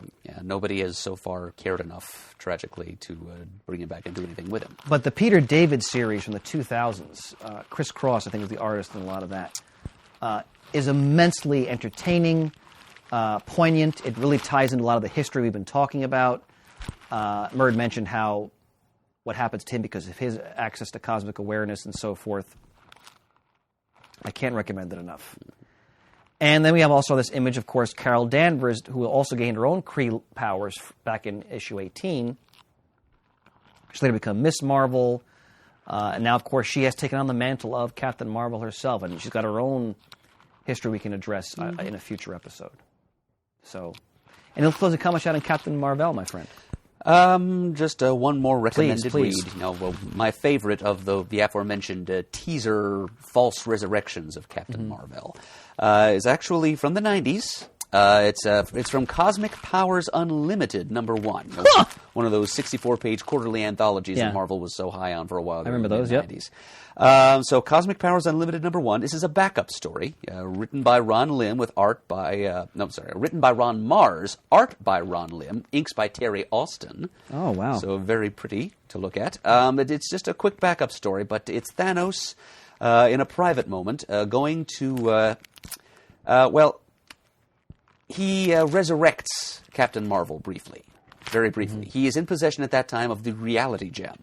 Just that one gem, not the entire gauntlet. But he calls back Captain Mar-Vell, and the two of them have a quick little dialogue in which the two characters' mutual understanding, as friends, foes, frenemies, just fellow riders of the cosmic current of fate, if you will. But Thanos tells Mar-Vell he's brought him back to life as just a display of his power, and Mar-Vell says, "Oh, come off it, Thanos. You brought me back here as another one of your little trademark self-defeating strategies. You want me to talk you out of using the reality gem badly. And so, okay, I'm here. Don't do what you have planned to do. Now please just send me back to the void. I was at peace there." Thanos, the two of them come briefly to blows, and Thanos ultimately says, "Bah! You spit on this gift of life I give you, go back to the beyond," and Mar-Vell disappears. But then Thanos carefully puts the reality gem back in his little display case, doesn't use it for whatever ill design he was conceiving, so Mar-Vell really did talk him out of it. Well, one of the things about Thanos' character, and Adam Warlock addresses this as well, is that Thanos seems to lay, in his machinations, he seems to lay pitfalls for himself that'll ensure ultimately his schemes don't succeed. And this is just one more tiny little but instructive example of this quality of Thanos' psyche. So yeah, it's a good little story. It's stuck with me over 20 years, so it must be worth something. Good tip, my friend. Thank you very much. All right, Mer, we're going to move on now to the final segment of this cosmic epic. Your boy, Adam Warlock. All right, if I may. Okay. Born to be Earth's man of the future. Then forced to abandon his native world because of his alien ways, he walks the stars seeking life. Gifted with ultra strength, paranormal perceptions and reflexes, the power of levitation, and the curse of a vampire soul gem, he stands uniquely alone among the heavens. Stan Lee presents The Power of Warlock. Okay, ladies and gentlemen, if you're not watching this on video, Murr did that from his head. He did not recite that from text. He just spat it out in sonorous tones. It's not written on this legal pad I'm holding in front of me. Now, I'm serious, it's not. Well, there's the legendary legal pad. Mm-hmm. Well done, my friend. Well done. It's just stirring little introductory blurb that he had on the masthead of every issue of his solo series. All right, now, Adam Warlock has a... Again, we're talking a lot about Starlin here because Starlin will not create Warlock, just like he didn't create Captain Mar-Vell, but he'll really put his imprint on the character. I mean, when people think about Adam Warlock, they think about Jim Starlin. Now, but let's give the other creators their due. Warlock first appeared in the Silver Age. Now, Murd, what was his moniker at that time? He was called simply Him. And who was him? Him was a synthetic being, not like a synthetic in the sense of the Vision. He wasn't an android or anything like that. He was an artificially created, organic human, but with a number of improvements made. He was created by a cabal of sinister scientists operating out of a secret base called the Beehive. Eventually, they would become known as the Enclave. Right. Their names were Jerome Hamilton, Maris Morlack, names, ladies Carlo and gentlemen. Zota, and Vladislav Shinsky. You got to watch that Shinsky. Oh, that Slugworth, he was the worst. No. Fantastic. Okay, so anyway, these four guys, and at other times, these characters kept coming back in the Marvel Universe. So there were other scientists that would occasionally join their ranks, but those were the founding four, if you will. They engineered this being, and their intention was simply, and sadly predictably, to help them take over the world. But this ideal, perfected human being, this man-made Adam, which is appropriate even before it was given to him as his official given name. Indeed. He sensed their innate moral corruption, and something in him rebelled against the plans they had for him. He was kind of simple and childlike mentally at first. Because he had no frame of reference for human experience. Yeah, as one would expect a being who was just literally born yesterday to be. So he flees his creators almost immediately, and finds his way to the stars. And this is first appeared in Fantastic Four 66, 1967. So this is a Lee Kirby creation. And I have on the screen right now the Bronze Age visage of Warlock when he becomes Warlock. So he escapes the Enclave, as Murd mentioned. He then shows up in Thor 165 and 166, where, again, because he has no frame of reference for human experience or maturity or anything like that, he senses he needs a mate. So he decides to abduct Lady Sif. Thor is not happy about that, so a Donnybrook ensues. Thor, regains Sif, and him retreats to his regenerative cocoon, which is what he'll do when he's been injured or, is in physical peril. And so, we want to explain anything about the cocoon, just its place in all this, or? Yeah, it's just a natural part of Warlock's life processes. Yeah. I think the first time we see him in Fantastic Four 66, he does emerge from such a pod. And it's sort of like an insect chrysalis. He just forms it around himself when he's been badly damaged or when he just needs to withdraw from reality after some major emotional crisis. And he always emerges a little different and a little better than he was when he went in. So that's it sort of marks the major transition. And various powers will appear manifested differently from each time you emerge from them. Yeah. Right. It's similar to like the diapausal self-healing processes of certain invertebrate species on Earth. And Warlock, he's still called him at this point in terms of the publications. And we're going to fast forward a few years to 1972, so we're well into the Bronze Age. And Roy Thomas decides to bring back the character, and he's reintroduced in Marvel Premiere #1. This is by Roy Thomas and his one of his favorite collaborators, the great Gil Kane. And Kane puts, as a tribute to the Fawcett Captain Marvel, the lightning bolt on the tunic of Warlock, which Starlin will later dispose of when he takes on the character. Mm-hmm. And he's called Warlock by the High Evolutionary in Marvel Premiere #1. You want to expand upon that a little bit more, what goes on there with Counter-Earth and so forth. And, Okay. Yeah. All right. So the High Evolutionary is a human scientist who specializes in tinkering with the process of evolution. Right. He's sort of mastered it, and he's evolved himself to a godlike state. So he's kind of like the benevolent god that this man-made Adam has been seeking. Yes. And he first tried to get himself an Eve by attacking Sith. Right. That didn't work out. So now here he finds himself his own like sci-fi Yahweh in the High Evolutionary, who has been he's been puttering with this experiment of his in creating a completely new planet Earth. Like a duplicate of planet Earth in a geosynchronous orbit on the opposite side of the sun from actual Earth in the Marvel Universe. So he's the High Evolutionary is powerful enough at this point. He is quite godlike in that he can actually take space debris, form a planet-sized mass, and also create life on it. You know, enough to he creates like a whole human race on this counter-Earth of his. And so this is his little Garden of Eden. His, if we think of the Garden of Eden. A serpent enters that garden. Yes, it does, in the form of one of the High Evolutionary's earlier experiments back on normal Earth, the Man-Beast, who is a super-evolved wolf, who just sort of instinctively... He's one of the new men, essentially, yes, right? and the worst of the new men. Yes. He wants to corrupt everything. He's just got this instinct to mess with his creator's grand design and corrupt it any way he can. So he is the Satan figure of this little drama. And a drama it is because, as you have in your notes here, Chris, Roy Thomas was explicitly inspired by Jesus Christ Superstar to create this allegory for the Jesus story, using Adam Warlock and High Evolutionary and this other cast of characters that he brings to the table.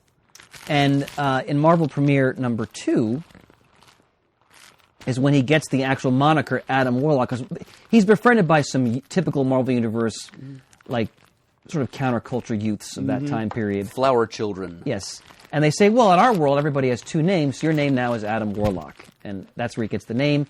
And basically, what's Thomas and Kane and other artists have this sort of mini epic they do about Counter-Earth, which runs through the power of Warlock 1 through 8. So he gets his own title after Marvel Premiere number 2. And then the story is finished in Incredible Hulk 176 through 178, where they bring in the Hulk of the original Earth, who goes to Counter-Earth, and he ends up helping Warlock. And also on Counter-Earth, there are different versions of characters we know on the original Earth. So there's a heroic Victor Von Doom. And a Reed Richards who transforms into the villainous Brute. That's right. I think we talked about that in our FF Bronze Age spotlight, actually. We may very well yes, have. I'm pretty sure we had. And Warlock leads a campaign against the Man-Beast, who's also masquerading as the President of the United States of that world, if I remember correctly. And ultimately, he defeats the Man-Beast. He actually devolves the Man-Beast, the other renegade new men, back into their original animal forms. This is apparently one of the powers of the Soul Gem, which we forgot to mention. That's Please go, sir. Go yes. ahead. So I should mention that. High Evolutionary gave it to him. Right, when Warlock first falls in with the Evolutionary, and the Evolutionary appoints him protector and redeemer of this little experimental Earth of his, he hands him, here, take this magic jewel that I happen to have lying around my laboratory. I found it someplace. Use it. So he gives it to Warlock, and the Warlock typically wears it on his forehead as an adornment. It's similar to the... I call it the tilak, but I think there's probably another word for it. It's that forehead adornment seen in members of the Hindu faith. Yes, I don't know the term for it. Yeah, the little dot up there. But anyway, it's this green sort of ovular gem, and it's called a soul gem. This is the first time we hear any mention of any kind of cosmically powered gem like this. We eventually learn that there are others, but for the time being, it's just the one. And it has powers over the spirit, the life force, the soul. And eventually we learn that it is not an entirely benevolent presence in Warlock's life. It seems to hunger for the souls of living sentient beings. And it sort of whispers nasty little predatory thoughts into Warlock's mind. And when Warlock consumes the soul, obviously it kills the person, their physical body, their corporeal form. Well, their body is still alive, but technically in a vegetative state. In a vegetative state. In every other respect, they're dead. But he now has the memories. He's, in a sense, tormented because he has the memories and knowledge and histories of these people now in his head. Yep, which now dwell inside this little pocket universe we eventually learn that exists within the gem. The soul world. And we should mention that Warlock, especially when Starlin takes over, is an extremely troubled, tormented character. This is not just like a giddy, blissful, spacefaring sojourner. I mean, this is a character who has a real crisis of faith, of conscience, of identity. He's not even as fun-loving as Mar-Vell. No. So we'll talk more about that in a moment. Now, I'm going to read a quote. Anything else you wanted to say before we move on to Starlin? No, just proceed, please. Yeah. So, because again, so as Adam mentioned, Adam Warlock defeats the Man-Beast, and Victor Von Doom, the heroic Victor Von Doom, actually sacrifices himself in that campaign. And then Mar-Vell Warlock then leaves Counter-Earth to journey among the stars. And that's the last you see of him for a little while. Because, again, his series was short-lived. They finished that up in The Incredible Hulk. And then in the latter 70s, Starlin left Marvel over a creative conflict over Captain Mar-Vell. But he comes back, and I'm quoting here again from George Corey's wonderful comic book Fever. Roy and I talked, this is Starlin speaking, and I agreed to come back and do some more work for Marvel, and he asked me what I wanted to do. So that night I went through this box of comics I had in the apartment, and there was this Gil Kane, Adam Warlock story, and I went, this is the guy I want to draw. Look at that outfit. I didn't think about the lightning bolt at the time, which I quickly got rid of, because what a pain that was to draw. But then when I actually sat down and started plotting out the story, I realized I picked a character who was basically where Captain Marvel was already. I had taken Captain Marvel and turned him into Warlock. I liked transitions. So I had to think of where he would go. My own particular psyche was pretty damaged at that point for a number of different reasons. So the idea of turning him into a suicidal, paranoid schizophrenic seemed like a really good idea because I had a lot of raw material to work with there. It says that he laughs as he was saying this. Now, Oh, such acute self-awareness and self-diagnosis. so I'm going to put another image on the screen here. And self-medication also. All right, so here you're going to see the image of Warlock issue 9. So Starlin, what happens is Starlin takes over. They put Warlock in Strange Tales 178 because they had restarted that book in the Bronze. You recall that Brother Voodoo was introduced during that period as well. And Starlin's Warlock story appears in Strange Tales 170 to 181, and then they restart the Warlock book. I have the cover here, classic Starlin image, issues 9 through 15. And this is all collected now. Murd, if you could hold up your trade for the camera. Warlock by Starlin. Yeah. It's got those 11 issues plus a couple of others that we'll no doubt mention shortly. Absolutely.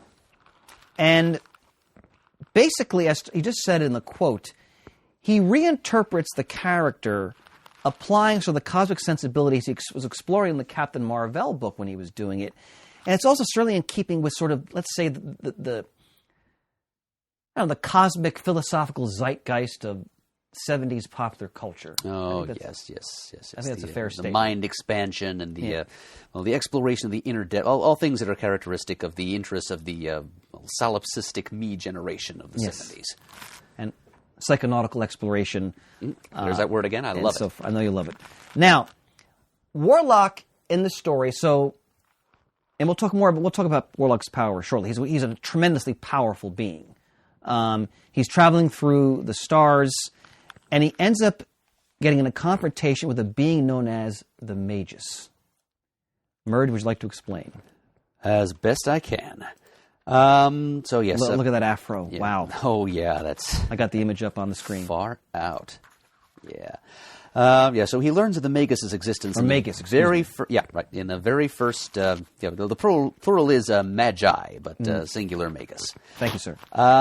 He learns of the Magus' existence in the very first Starlin issue, and when he tries to rescue a young girl who's being persecuted by agents of the Universal Church of Truth. This basically the evil empire, but with a religious bent. Yes. It's the empire from Star Wars, except instead of the Nazi empire, it's more like the early Catholic Church. Yeah, and they inspire religious zealotry among their followers and so forth. Definitely fond of the inquisitional tactics.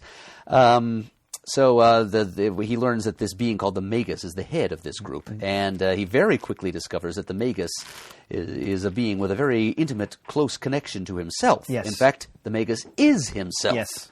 It's a future version of himself who undergoes some traumatic experiences and is dragged kicking and screaming from reality by a being called the In-Betweener. He's held prisoner in the In-Betweener's realm, betwixt and between identifiable planes of existence, helpless to do anything but sit there and stew and fret and think back on his past experiences and be driven into and be galvanized by madness.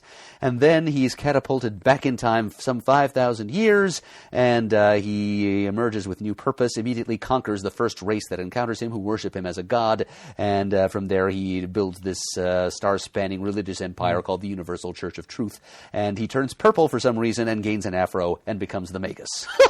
So a frosted white afro. Yes. It's like an afro puff. Yes. And so the short version is Magus equals evil Adam Warlock from the future. And he's driven insane by the soul gem, is he not? The soul gem certainly didn't help. Yeah. So, and in this story, because the Strange Tales and the eponymous series, it's all one saga, essentially. And in the story, Warlock finds two allies who... One is clearly there for comic relief, because Warlock is a pretty heavy character. He's not, a fun-loving... So that's Pip the Troll, who as one of Starlin's creations, I'm going to bring him on screen here in just a moment. Yep, he comes on the scene in Strange Tales number 179, so almost immediately. And this is a classic Starlin image of Warlock and Pip at a bar, and Pip is the stogie hanging from his mouth... Almost like a troll version of Jack Kirby, the way Starlin renders his face. Interesting observation. And he's, cavorting with some barmaid, and Warlock is looking somber and grim as he holds his stein at the bar. But, hey, Adam, what's wrong? But he becomes like a very loyal, fun-loving, mischievous sidekick to Warlock.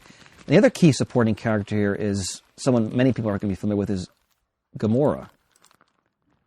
Yep. And I love Starlin. Starlin drew beautiful women. I love his draws, I should say. I love his interpretation for the classic green netting outfit. Oh, my Lord. The neckline that goes all the way down to her waist. Yes. And Gamora, of course, is an agent of Thanos. So she is, yes. You want to talk about her a little bit? Or? Happy to. Yeah. She shows up in the third issue of Starlin's run. And, yes, she's known as the most dangerous woman in the galaxy. Yes. Personally trained by Thanos to be his agent, as you say, his assassin. She is a member of a pacifistic race, the Zen Huberis, who were exterminated by the Universal Church of Truth. Or at least that's the first version of how they die, because the Universal Church of Truth, in the course of this story, is retroactively wiped out of history. But anyway, she alone survives, and she alone is adopted by Thanos and taken in as his ward and trainee. And much, much, much later, we learn that she's actually Thanos' offspring. That's right. It's made very explicit in the Guardians of the Galaxy movie. But, yes. So yeah, if you're wondering where that character Thanos came had from. many children. Oh yes. He was quite bountiful. Yep, sowed his wild oats. For one so fond of death, he spread a lot of new life throughout the cosmos as well. But yeah, that's all not established via retcon until much, much, much later. Yes. At this point, Gamora is nothing more than Thanos' agent. But once she learns about Thanos' genocidal intentions, she will side with Adam Warlock. And really, it seems she has she has feelings for Adam Warlock that he doesn't seem to return, at least initially. Am I correct in saying that? I think so, yes. Yeah. But it takes a long time for those to come out also. Yeah. She doesn't have that much time to develop, contemplate, or express those feelings in this, little 13-issue opus. And we should mention, I'm glad you brought that up, that this is only 13 issues, but a lot happens here that has long-standing repercussions for Marvel's cosmic history, and that's something to mention.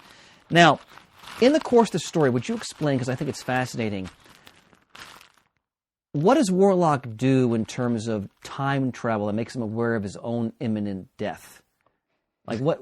Can you explain that to the audience? That's like the linchpin of this whole story. The teacher in you is coming out here, Chris.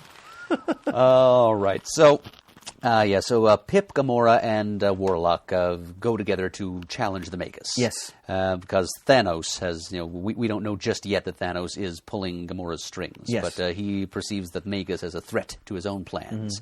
And so the two of they all challenge the Magus. And Warlock learns about what's going to happen with him, with the In-Betweener and all of that. Eventually he gains the opportunity to commit cosmic suicide.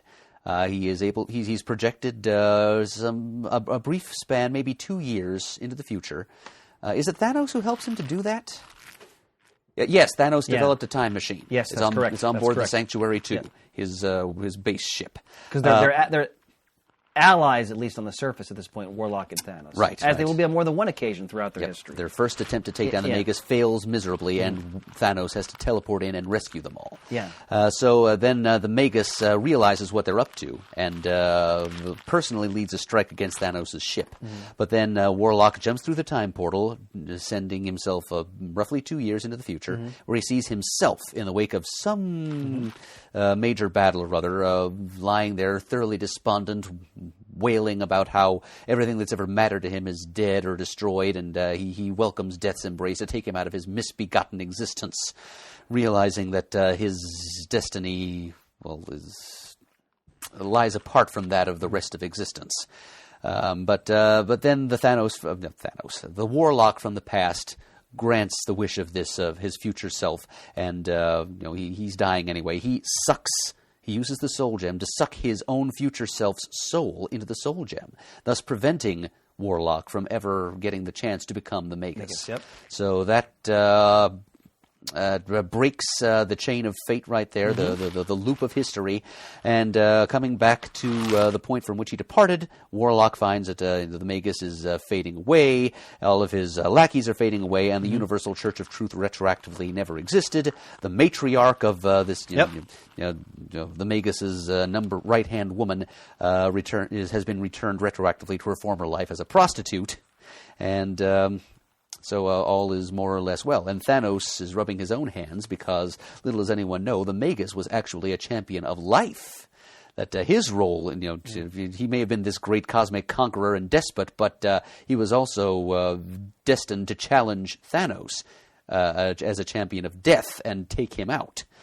So this is something that Thanos had an inkling of, but did not share with any of the other characters. From the board, essentially. Yes. So Thanos, in duping everyone else into thinking they've eliminated this great evil, which indeed they technically have, since Magus was such, they have, in so doing, unwittingly allowed a greater evil, a clear playing field, to dominate and exterminate. And that will lead to the climactic finale of this saga, so the Warlock title will be canceled after issue 15. But then a couple years later, they give Starlin an opportunity to finish his story in Avengers Annual 7 and Marvel 2-in-1 Annual 2. These are 1977. I have on the screen now I think a classic image of sort of Warlock soliloquies. Was it also revealed to me that he whom I thought an ally was in truth a betrayer, a herald of anti-life, ultimate death? We're referring to Thanos. Did not these same fates tell me in my sleep now I was the chosen champion of life, the evil Titan's natural foe? For I am the savior, the godslayer, the demon, the avenging hand of light, Adam Warlock. And he has a grimace on his face as he contemplates the situation. I mean, throughout the Warlock history, there's a lot of these moments where he has these soliloquies of just anguish over sort of his lot in the universe. So in the Avengers Annual 7 and Marvel 2 and Annual 2, which are all Starlin, the scripting and the penciling, Thanos is trying to destroy the sun as an offering to Death, his lover, and wipe out the human race. And the Avengers, Thing, Spider-Man, Captain Mar-Vell, and Adam Warlock all band together to try to stop Thanos from doing this. Let me bring up an image here. And ultimately,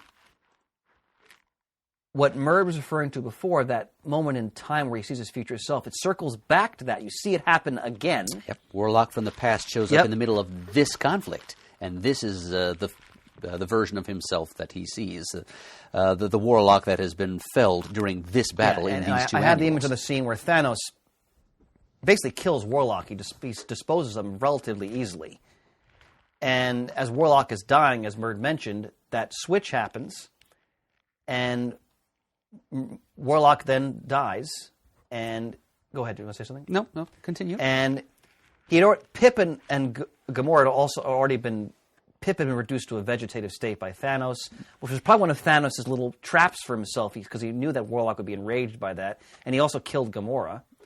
But before they die, Warlock brought them into the Soul Gem. He finds them both as they're dying, and then after Thanos smites him, he enters the gem, and they're in a utopia, the Soul World. And all the people that the gem had also consumed, they're there too, but it's a utopian state, and everybody's happy. it's the only point in Warlock's many existences happy. when he's really unambiguously, conflictedly happy. But Thanos is still out there, and battling the Avengers and Spider-Man and Captain Mar-Vell. And Captain Mar-Vell, by the way, again, there's that link between Mar-Vell, Warlock, and Thanos. Mar-Vell witnesses Warlock's death. He was the only one who does, if I remember correctly. And It is he who delivers the eulogy, then. that's correct. And then what happens is, to defeat Thanos, Warlock, I have the image on the screen, Spider-Man smashes the Soul Gem. Thanos had created this giant version of it? faux gem. Yeah, okay. He had, this is the first time we become aware of the existence of other soul gems. Hold forth, please, sir. Yep. So at the end of Warlock has a little internal tussle with the sentience of the soul gem in Warlock number 15, where the gem tells him, "I am one of the six." Yes. Yeah, so that's the first hint we get. And then in the Avengers Annual number 7, then we learn that there are, in fact, 6 of them, and that Thanos has managed to gather all of them but the Soul Gem. He just sort of simulates the energies of the Soul Gem, because he was afraid to handle the Soul Gem, lest he sacrifice his own soul. But he uses the other 5 gems and whatever reproduction of the Soul Gem he's able to come up with to create this one big gem that he uses as the energy source for the cannon that he's going to use to destroy the sun and all the other stars in the cosmos. And so that is what Spider-Man goes on to destroy. Which then brings a temporarily resurrected version of Warlock. I have the image on the screen. He calls himself the Ultimate Avenger. He's like a being cast of like pure energy. And he turns Thanos to stone, which we saw at the end of that in the Captain Mar-Vell graphic novel when they go back to the Sanctuary to get Thanos' petrified remains. And Warlock defeats Thanos, and then he returns to the Soul World. Thanos is seemingly dead, in this petrified form. And as you said, Mar-Vell sort of gives a eulogy for Adam Warlock, and it seems his torment is over, and he's with his 2 closest companions in this utopia of the Soul World. But that is not the end of Warlock's saga. Any comments you want to make about this initial, very important period of the character? I think I'm going to refrain. All right. Now, before we go any further, because we've talked a lot about Warlock, we should talk about his powers so people understand how he's able to do all of this. So again, through the pinnacle of human evolution created by those scientists in the Enclave, the cocoon, as we mentioned, gives him regenerative powers whenever he needs to restore himself or find sanctuary if he's going through some kind of crisis, for example. Warlock can absorb, consume, manipulate energy. His strength is, he fought Thor, so he has incredible strength. Speed, stamina, durability, agility, reflexes, all superhuman. Now, is this all from what the scientists did, or has this been further developed? What do you think? No, he gained more power as he went along. And how did he gain them? Just through his cosmic experiences, or the high evolutionary probably helped. Yeah. But every time he comes out of that cocoon, True. Perhaps he's just kind of evolving and adapting to suit the sidereal circumstances in which he finds himself. And of course, Warlock. God, I love you, Mert. He Mutual, my friend. Like Thanos, and they establish that Thanos and Warlock are linked in that they're outside, quote, the cosmic norm. And they can die, but they're always reborn. So you get the sense that, and I haven't finished the Starlin Infinity graphic novels, I just gave you that last volume, that they both serve a greater purpose in sort of the grand cosmic tapestry of the Mar-Vell universe, because they seem to fulfill this role where, in various stories, they often need to work together as much as they're often at loggerheads, essentially, and they keep being resurrected. So it seems like they're serving some grand purpose that maybe hasn't been fully revealed to us yet. What are your thoughts on that? Or my thoughts on that don't fit into my larynx right now. We've been at this a long time, and it's getting late, and my mind's expanded about as far as it's going to go. Understood, at this brother. late hour, I think. Understood. But yes, Understood. Clearly, there is some greater purpose for these two characters. They are inextricably linked, but in a way that only Jim Starlin understands fully. Indeed. Now, of course, Warlock can also create space warps. He can survive in the vacuum of space. He can fly. He can emit energy blasts. He's a heavy hitter in the Mar-Vell universe. I mean, he's not someone to be trifled with. Very powerful being. Now, we're going to kind of wind up here with Warlock, just that he's brought back in the 1990s in both Silver Surfer, as we mentioned, and then in the Infinity Gauntlet. We reviewed the Infinity Gauntlet in one of our Book of the Month episodes. And just to kind of close here, where would you place Warlock in sort of his more recent history as a character, like in the Mar-Vell universe, in terms of the Infinity Watch, and what do you see his role as in those stories, essentially? Well, he's a. Oh. Can you repeat the question, Chris? Sure. Where do you, in post-Infinity Gauntlet, all of that, what do you see Warlock's role as a character in the Mar-Vell universe? Because they've done so many things with him now. Do you see him as a protector, a guardian, or still a tormented individual, essentially? I see him as the David Bowie of the cosmic sector of the Mar-Vell universe. He's a superhero adventure karma chameleon. He's just he's a little bit different every time, and that's part of the character's nature. That's what we keep saying. Every time he comes out of the cocoon, his powers have changed a little, his attitude has changed a little, his role has changed a little. He's never quite the same Warlock twice. But during the Infinity phase, though, he became a standard bearer for a new iteration of Mar-Vell Cosmic Comics. Yes. The Silver Surfer had sort of borne the standard alone for a while, and but then Starlin took over as creator of that series and was able to bring back some of his old creations, including, as we've said, he didn't create Warlock technically, but he created the version of Warlock everybody knows. He's made the character his own, brought him back there, and so Warlock then became sort of a cosmic sentinel. He was standing guard against, he was kind of the lest we forget figure. He wanted to, his role and that of his friends in the Infinity Watch was to prevent abuses of the gems. Phenomenal cosmic power in the future. Pip, Gamora, Drax, Moondragon, I think a reformed Thanos at that time. That's the thing. Okay, so we have done a Book of the Month Club episode about Infinity Gauntlet. Yes. So I refer people to that. I should probably give people an episode number if such a thing can be obtained. And I'm pretty sure it can with the wonders of contemporary search engine technology. There we go, Infinity Gauntlet. Okay, it's episode 1552. Thanks, so brother. See that for few further details.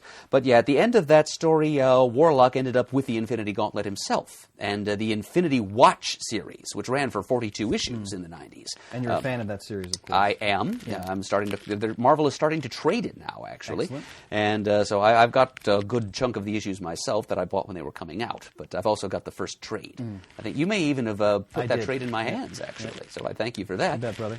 But yeah, that series began right where the Infinity Gauntlet series left off, with Adam Warlock facing off against a congress of cosmic entities, led by the plaintiff Eternity, living embodiment of the universe. Eternity. Arguing with the living tribunal that Warlock should not be allowed to wield that much power, since his history of mental instability and internal torment. And I mean, he in the first Starlin run, Warlock literally embraces madness, in the hopes that he could better understand his foe, the Magus. Yes. And so that is entered as evidence against him. Yeah. And the tribunal finds against him and tells him that he has to distribute the gems to persons or beings of his choosing, which Eternity takes strong issue with, but Tribunal basically shushes Eternity. And the Warlock then goes about distributing the gems to worthy allies. And they form this little team, the Infinity Watch. They set up shop on Monster Island, a classic Marvel Universe locale. And that's where they hang out for the next 42 issues, most of which, all but the last year of which, are written by Starlin. Yeah. Yes, teaming up with such artists as Rick Leonardi, Angel Medina, and so on. But yeah, eventually So Drax gets the power gem, Pip gets the space gem, and he teleports all over the place, getting into trouble. Gamora gets the time gem. Moondragon, of course, gets the mind gem. Warlock retains the soul gem, since he's kind of grown fond of it, I guess, and he's sort of used to the terrible burden it represents, restraining its vampiric urges. The reality gem, though, goes to a mystery sixth Infinity Watchman. And it's not until a couple of years later that we learn, I think it's literally 2 years later, we learn that Thanos is in fact that individual. He is made the custodian of the reality gem. That's why he has it and is able to summon Captain Mar-Vell back to life in that Cosmic Powers Unlimited story I mentioned a while ago. So yes, that's the Infinity Watch. And they battle mind-bending cosmic threats of various types over the years. And then there are also the next, I'm just going to just take the gauntlet and run with it here. Please. Yep. Since the 90s Infinity Gem stuff is kind of my wheelhouse. It's what got me into comics in the first place. In fact, the very story that got me into comics back in 1992 was very heavily Warlock-centric. That's the Infinity War miniseries, which is the sequel to the Infinity Gauntlet. We learn that when Warlock gained the Infinity Gauntlet at the end of the eponymous miniseries, one of the first things he did was subconsciously purge himself of all mortal concepts of so-called good and evil. To make himself a being of pure rationality and logic, because he felt that was the kind of godly being that the universe deserved. However, those expunged good and evil aspects of himself, yes, they did, as, what else? The Magus. Except he's ditched the afro and now has this little sort of martial artist ponytail samurai thing going on. And, yes, 90s, precisely, that says it all. And the Magus concocts his own scheme to gather the Infinity Gems and use them himself to become the new master of reality. To do this, he comes up with dark doppelgangers of almost every superhuman being on Earth. I loved those dark doppelgangers so much as a 13-year-old kid. And he's got all kinds of machinations in place. And eventually he not only gets all the gems together, but he also manipulates events so that Eternity, who has been rendered near catatonic by other schemes of the Maguses, Eternity is prevailed upon by other cosmic beings to allow the Infinity Gems to work in concert again, because that was one of the stipulations of that trial that took the gauntlet away from Warlock in the first place in Infinity Watch number 1. That the 6 gems could only work together to form the Infinity Gauntlet again if Eternity gave his express permission. And it seemed to certain parties that the only way to stop the Magus' plans would be to gather the gems together again and use them against the Magus, little suspecting that the Magus had already managed to filch them all and gather them unto himself. And then Eternity gave his permission for the gems to work together, and the Magus becomes all-powerful. But he is then defeated and banished into the Soul Gem himself, where he discovers his is a special type of torment there because he's not even a complete soul. He's only a part of a soul, of Warlock's soul. So he's trapped in the soul world, but he can't even interact with the other souls that are trapped there. So Utopia has denied him. Less than a shade. Nothing. Less than nothing. His own words, as we sort of pull away into a long shot of him standing tiny and very alone in the middle of the soul world. And then the Infinity Crusade happened in 1993. That's when the good aspect of Warlock's personality, the goddess, sort of his anima, she has her own ideas for the Infinity Gems. And that series was not that good, so we're not going to say any more about that right now. Even I was kind of off board with the whole Infinity. And ladies and gentlemen, if Murr didn't find a Marvel Cosmic Infinity Gem story good, it's probably not worth your time. Yep, it's mainly just the goddess prevailing upon those Marvel characters who had a strong sense of spirituality to come to her side to do. We never really got a very clear idea of what she was going to do. She was just kind of developing her own little cult. It's a sort of benign little bunch of super moonies that she's going to... Yeah, but yeah. And then she was drawn into the Soul World as well by the time all was said and done. And that's your Infinity Crusade. So that wrapped up. The Infinity Watch folded up its tent with issue number 42. John Arcudi, actually another writer that I like and respect. He wrote the last year of that series. So that ended... Oh, what year? Well, I can't even read my own notes. It ended in 1995. Okay, and right after that, Warlock was then sucked into the madness of the Ultraverse. Right, that's right. He actually exited the Mar-Vell universe for a time and was in the Ultraverse. The Infinity Gems went with him, and he was over there trying to get them back. He ran into the Cosmic Vampire Rune while he was there. He worked As an Ultraverse character, right? Yes, created by Barry Windsor Smith. Okay. And he cooperated with Ultraforce for a time and then gradually found his way back to the Mar-Vell universe proper. In 1998, there was a miniseries written and drawn by Tom Lyle in which Elysius died. Oh, I'm not aware of that one. Okay. Yeah, well, the death was later undone by her son, Janice Vell. But that miniseries also involved the reanimated corpse of Captain Mar-Vell. Okay. And his son was around, too, of course, and Drax the Destroyer. And it was all a part of some silly plan by a new Negative Zone bad guy called Siphon, who was dispatched by Warlock and friends. And it ends with Warlock back on Earth with his friends Pip and Gamora to try and learn something more about humanity. Then in 2002, The Infinity Abyss. Yes. Another Infinity story. The Infinity Cycle continues and lives up to its name, apparently.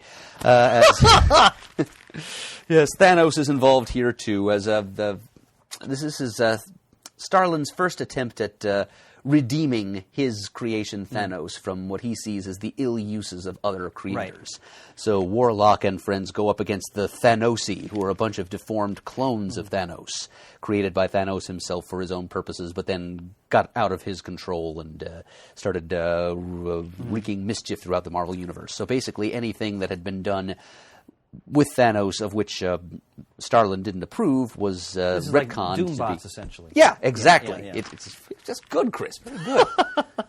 Yes, so the Thanosi were kind of like, an excuse to retcon away stories that Starlin didn't like.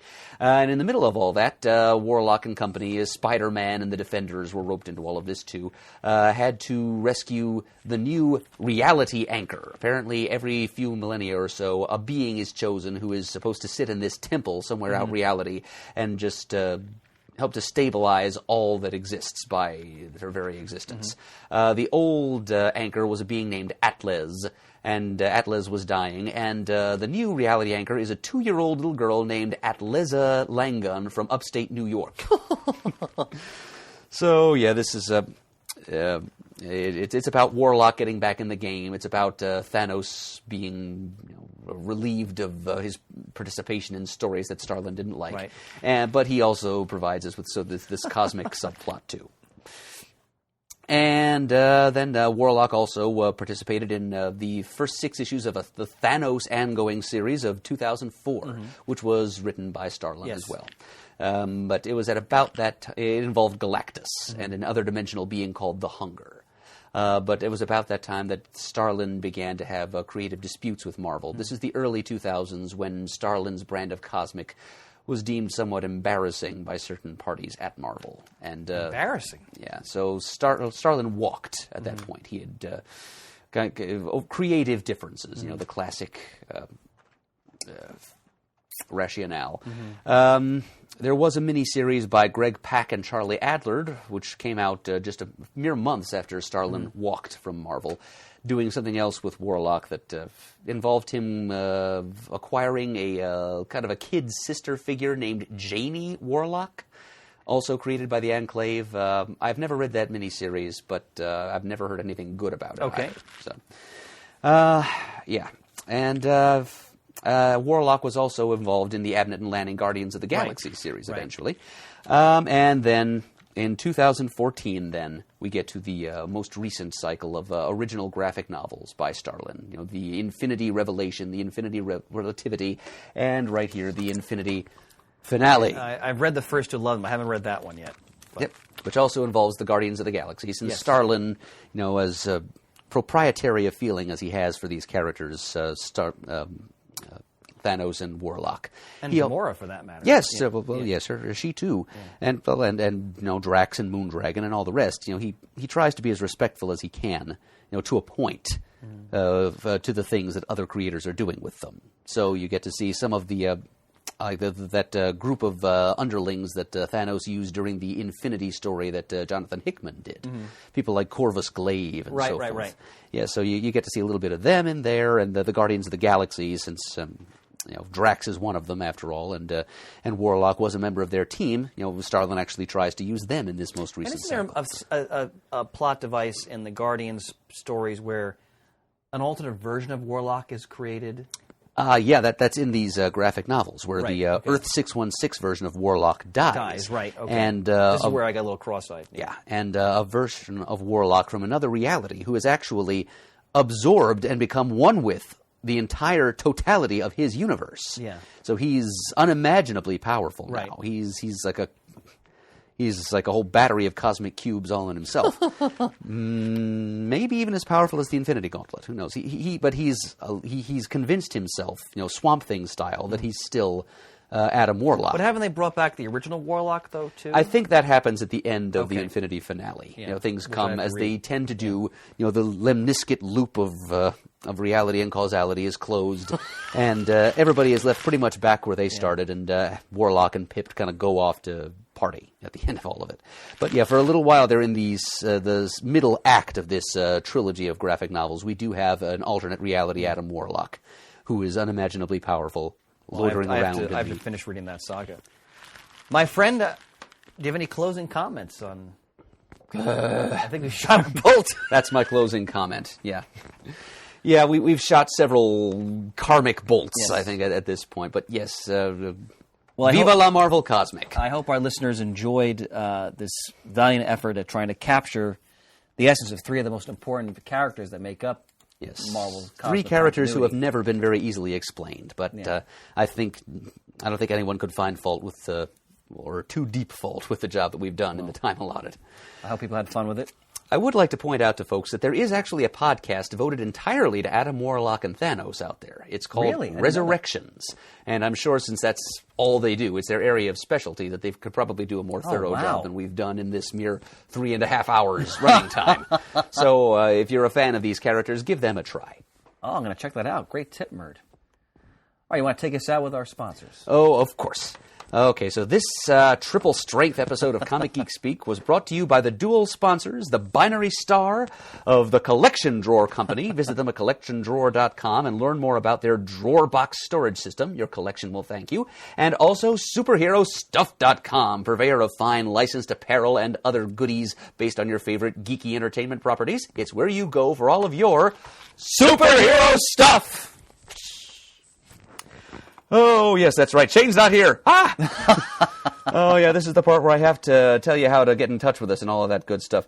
Okay, so, great. And the link isn't working. Oh, what new cosmic twist of fate is this?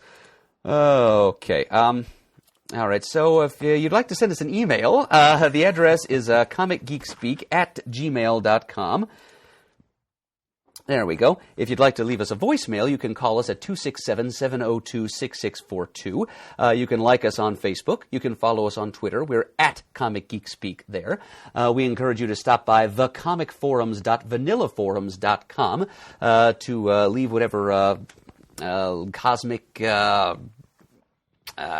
anecdotes and or missives. Expressions of awe and wonderment you may feel at these characters, poke holes in the things that we've said here. We encourage any kind of feedback you may have about this episode and many others. Also stop by thecomicforums.vanillaforums.com to participate in a variety of discussions with fellow comic fans and CGS listeners on a slew of different topics. It's a neat little community we've built there. We encourage everyone to be a part of it. We thank everyone who has ever donated to the show, or recently or in the past. We really appreciate it. Couldn't do the show without you. And as always, we are uniting the world's mightiest heroes, one listener at a time. You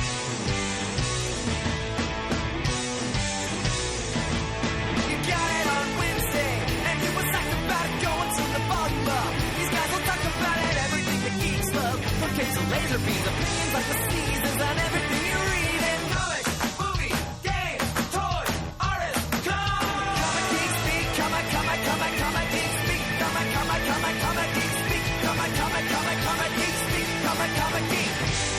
uniting the world.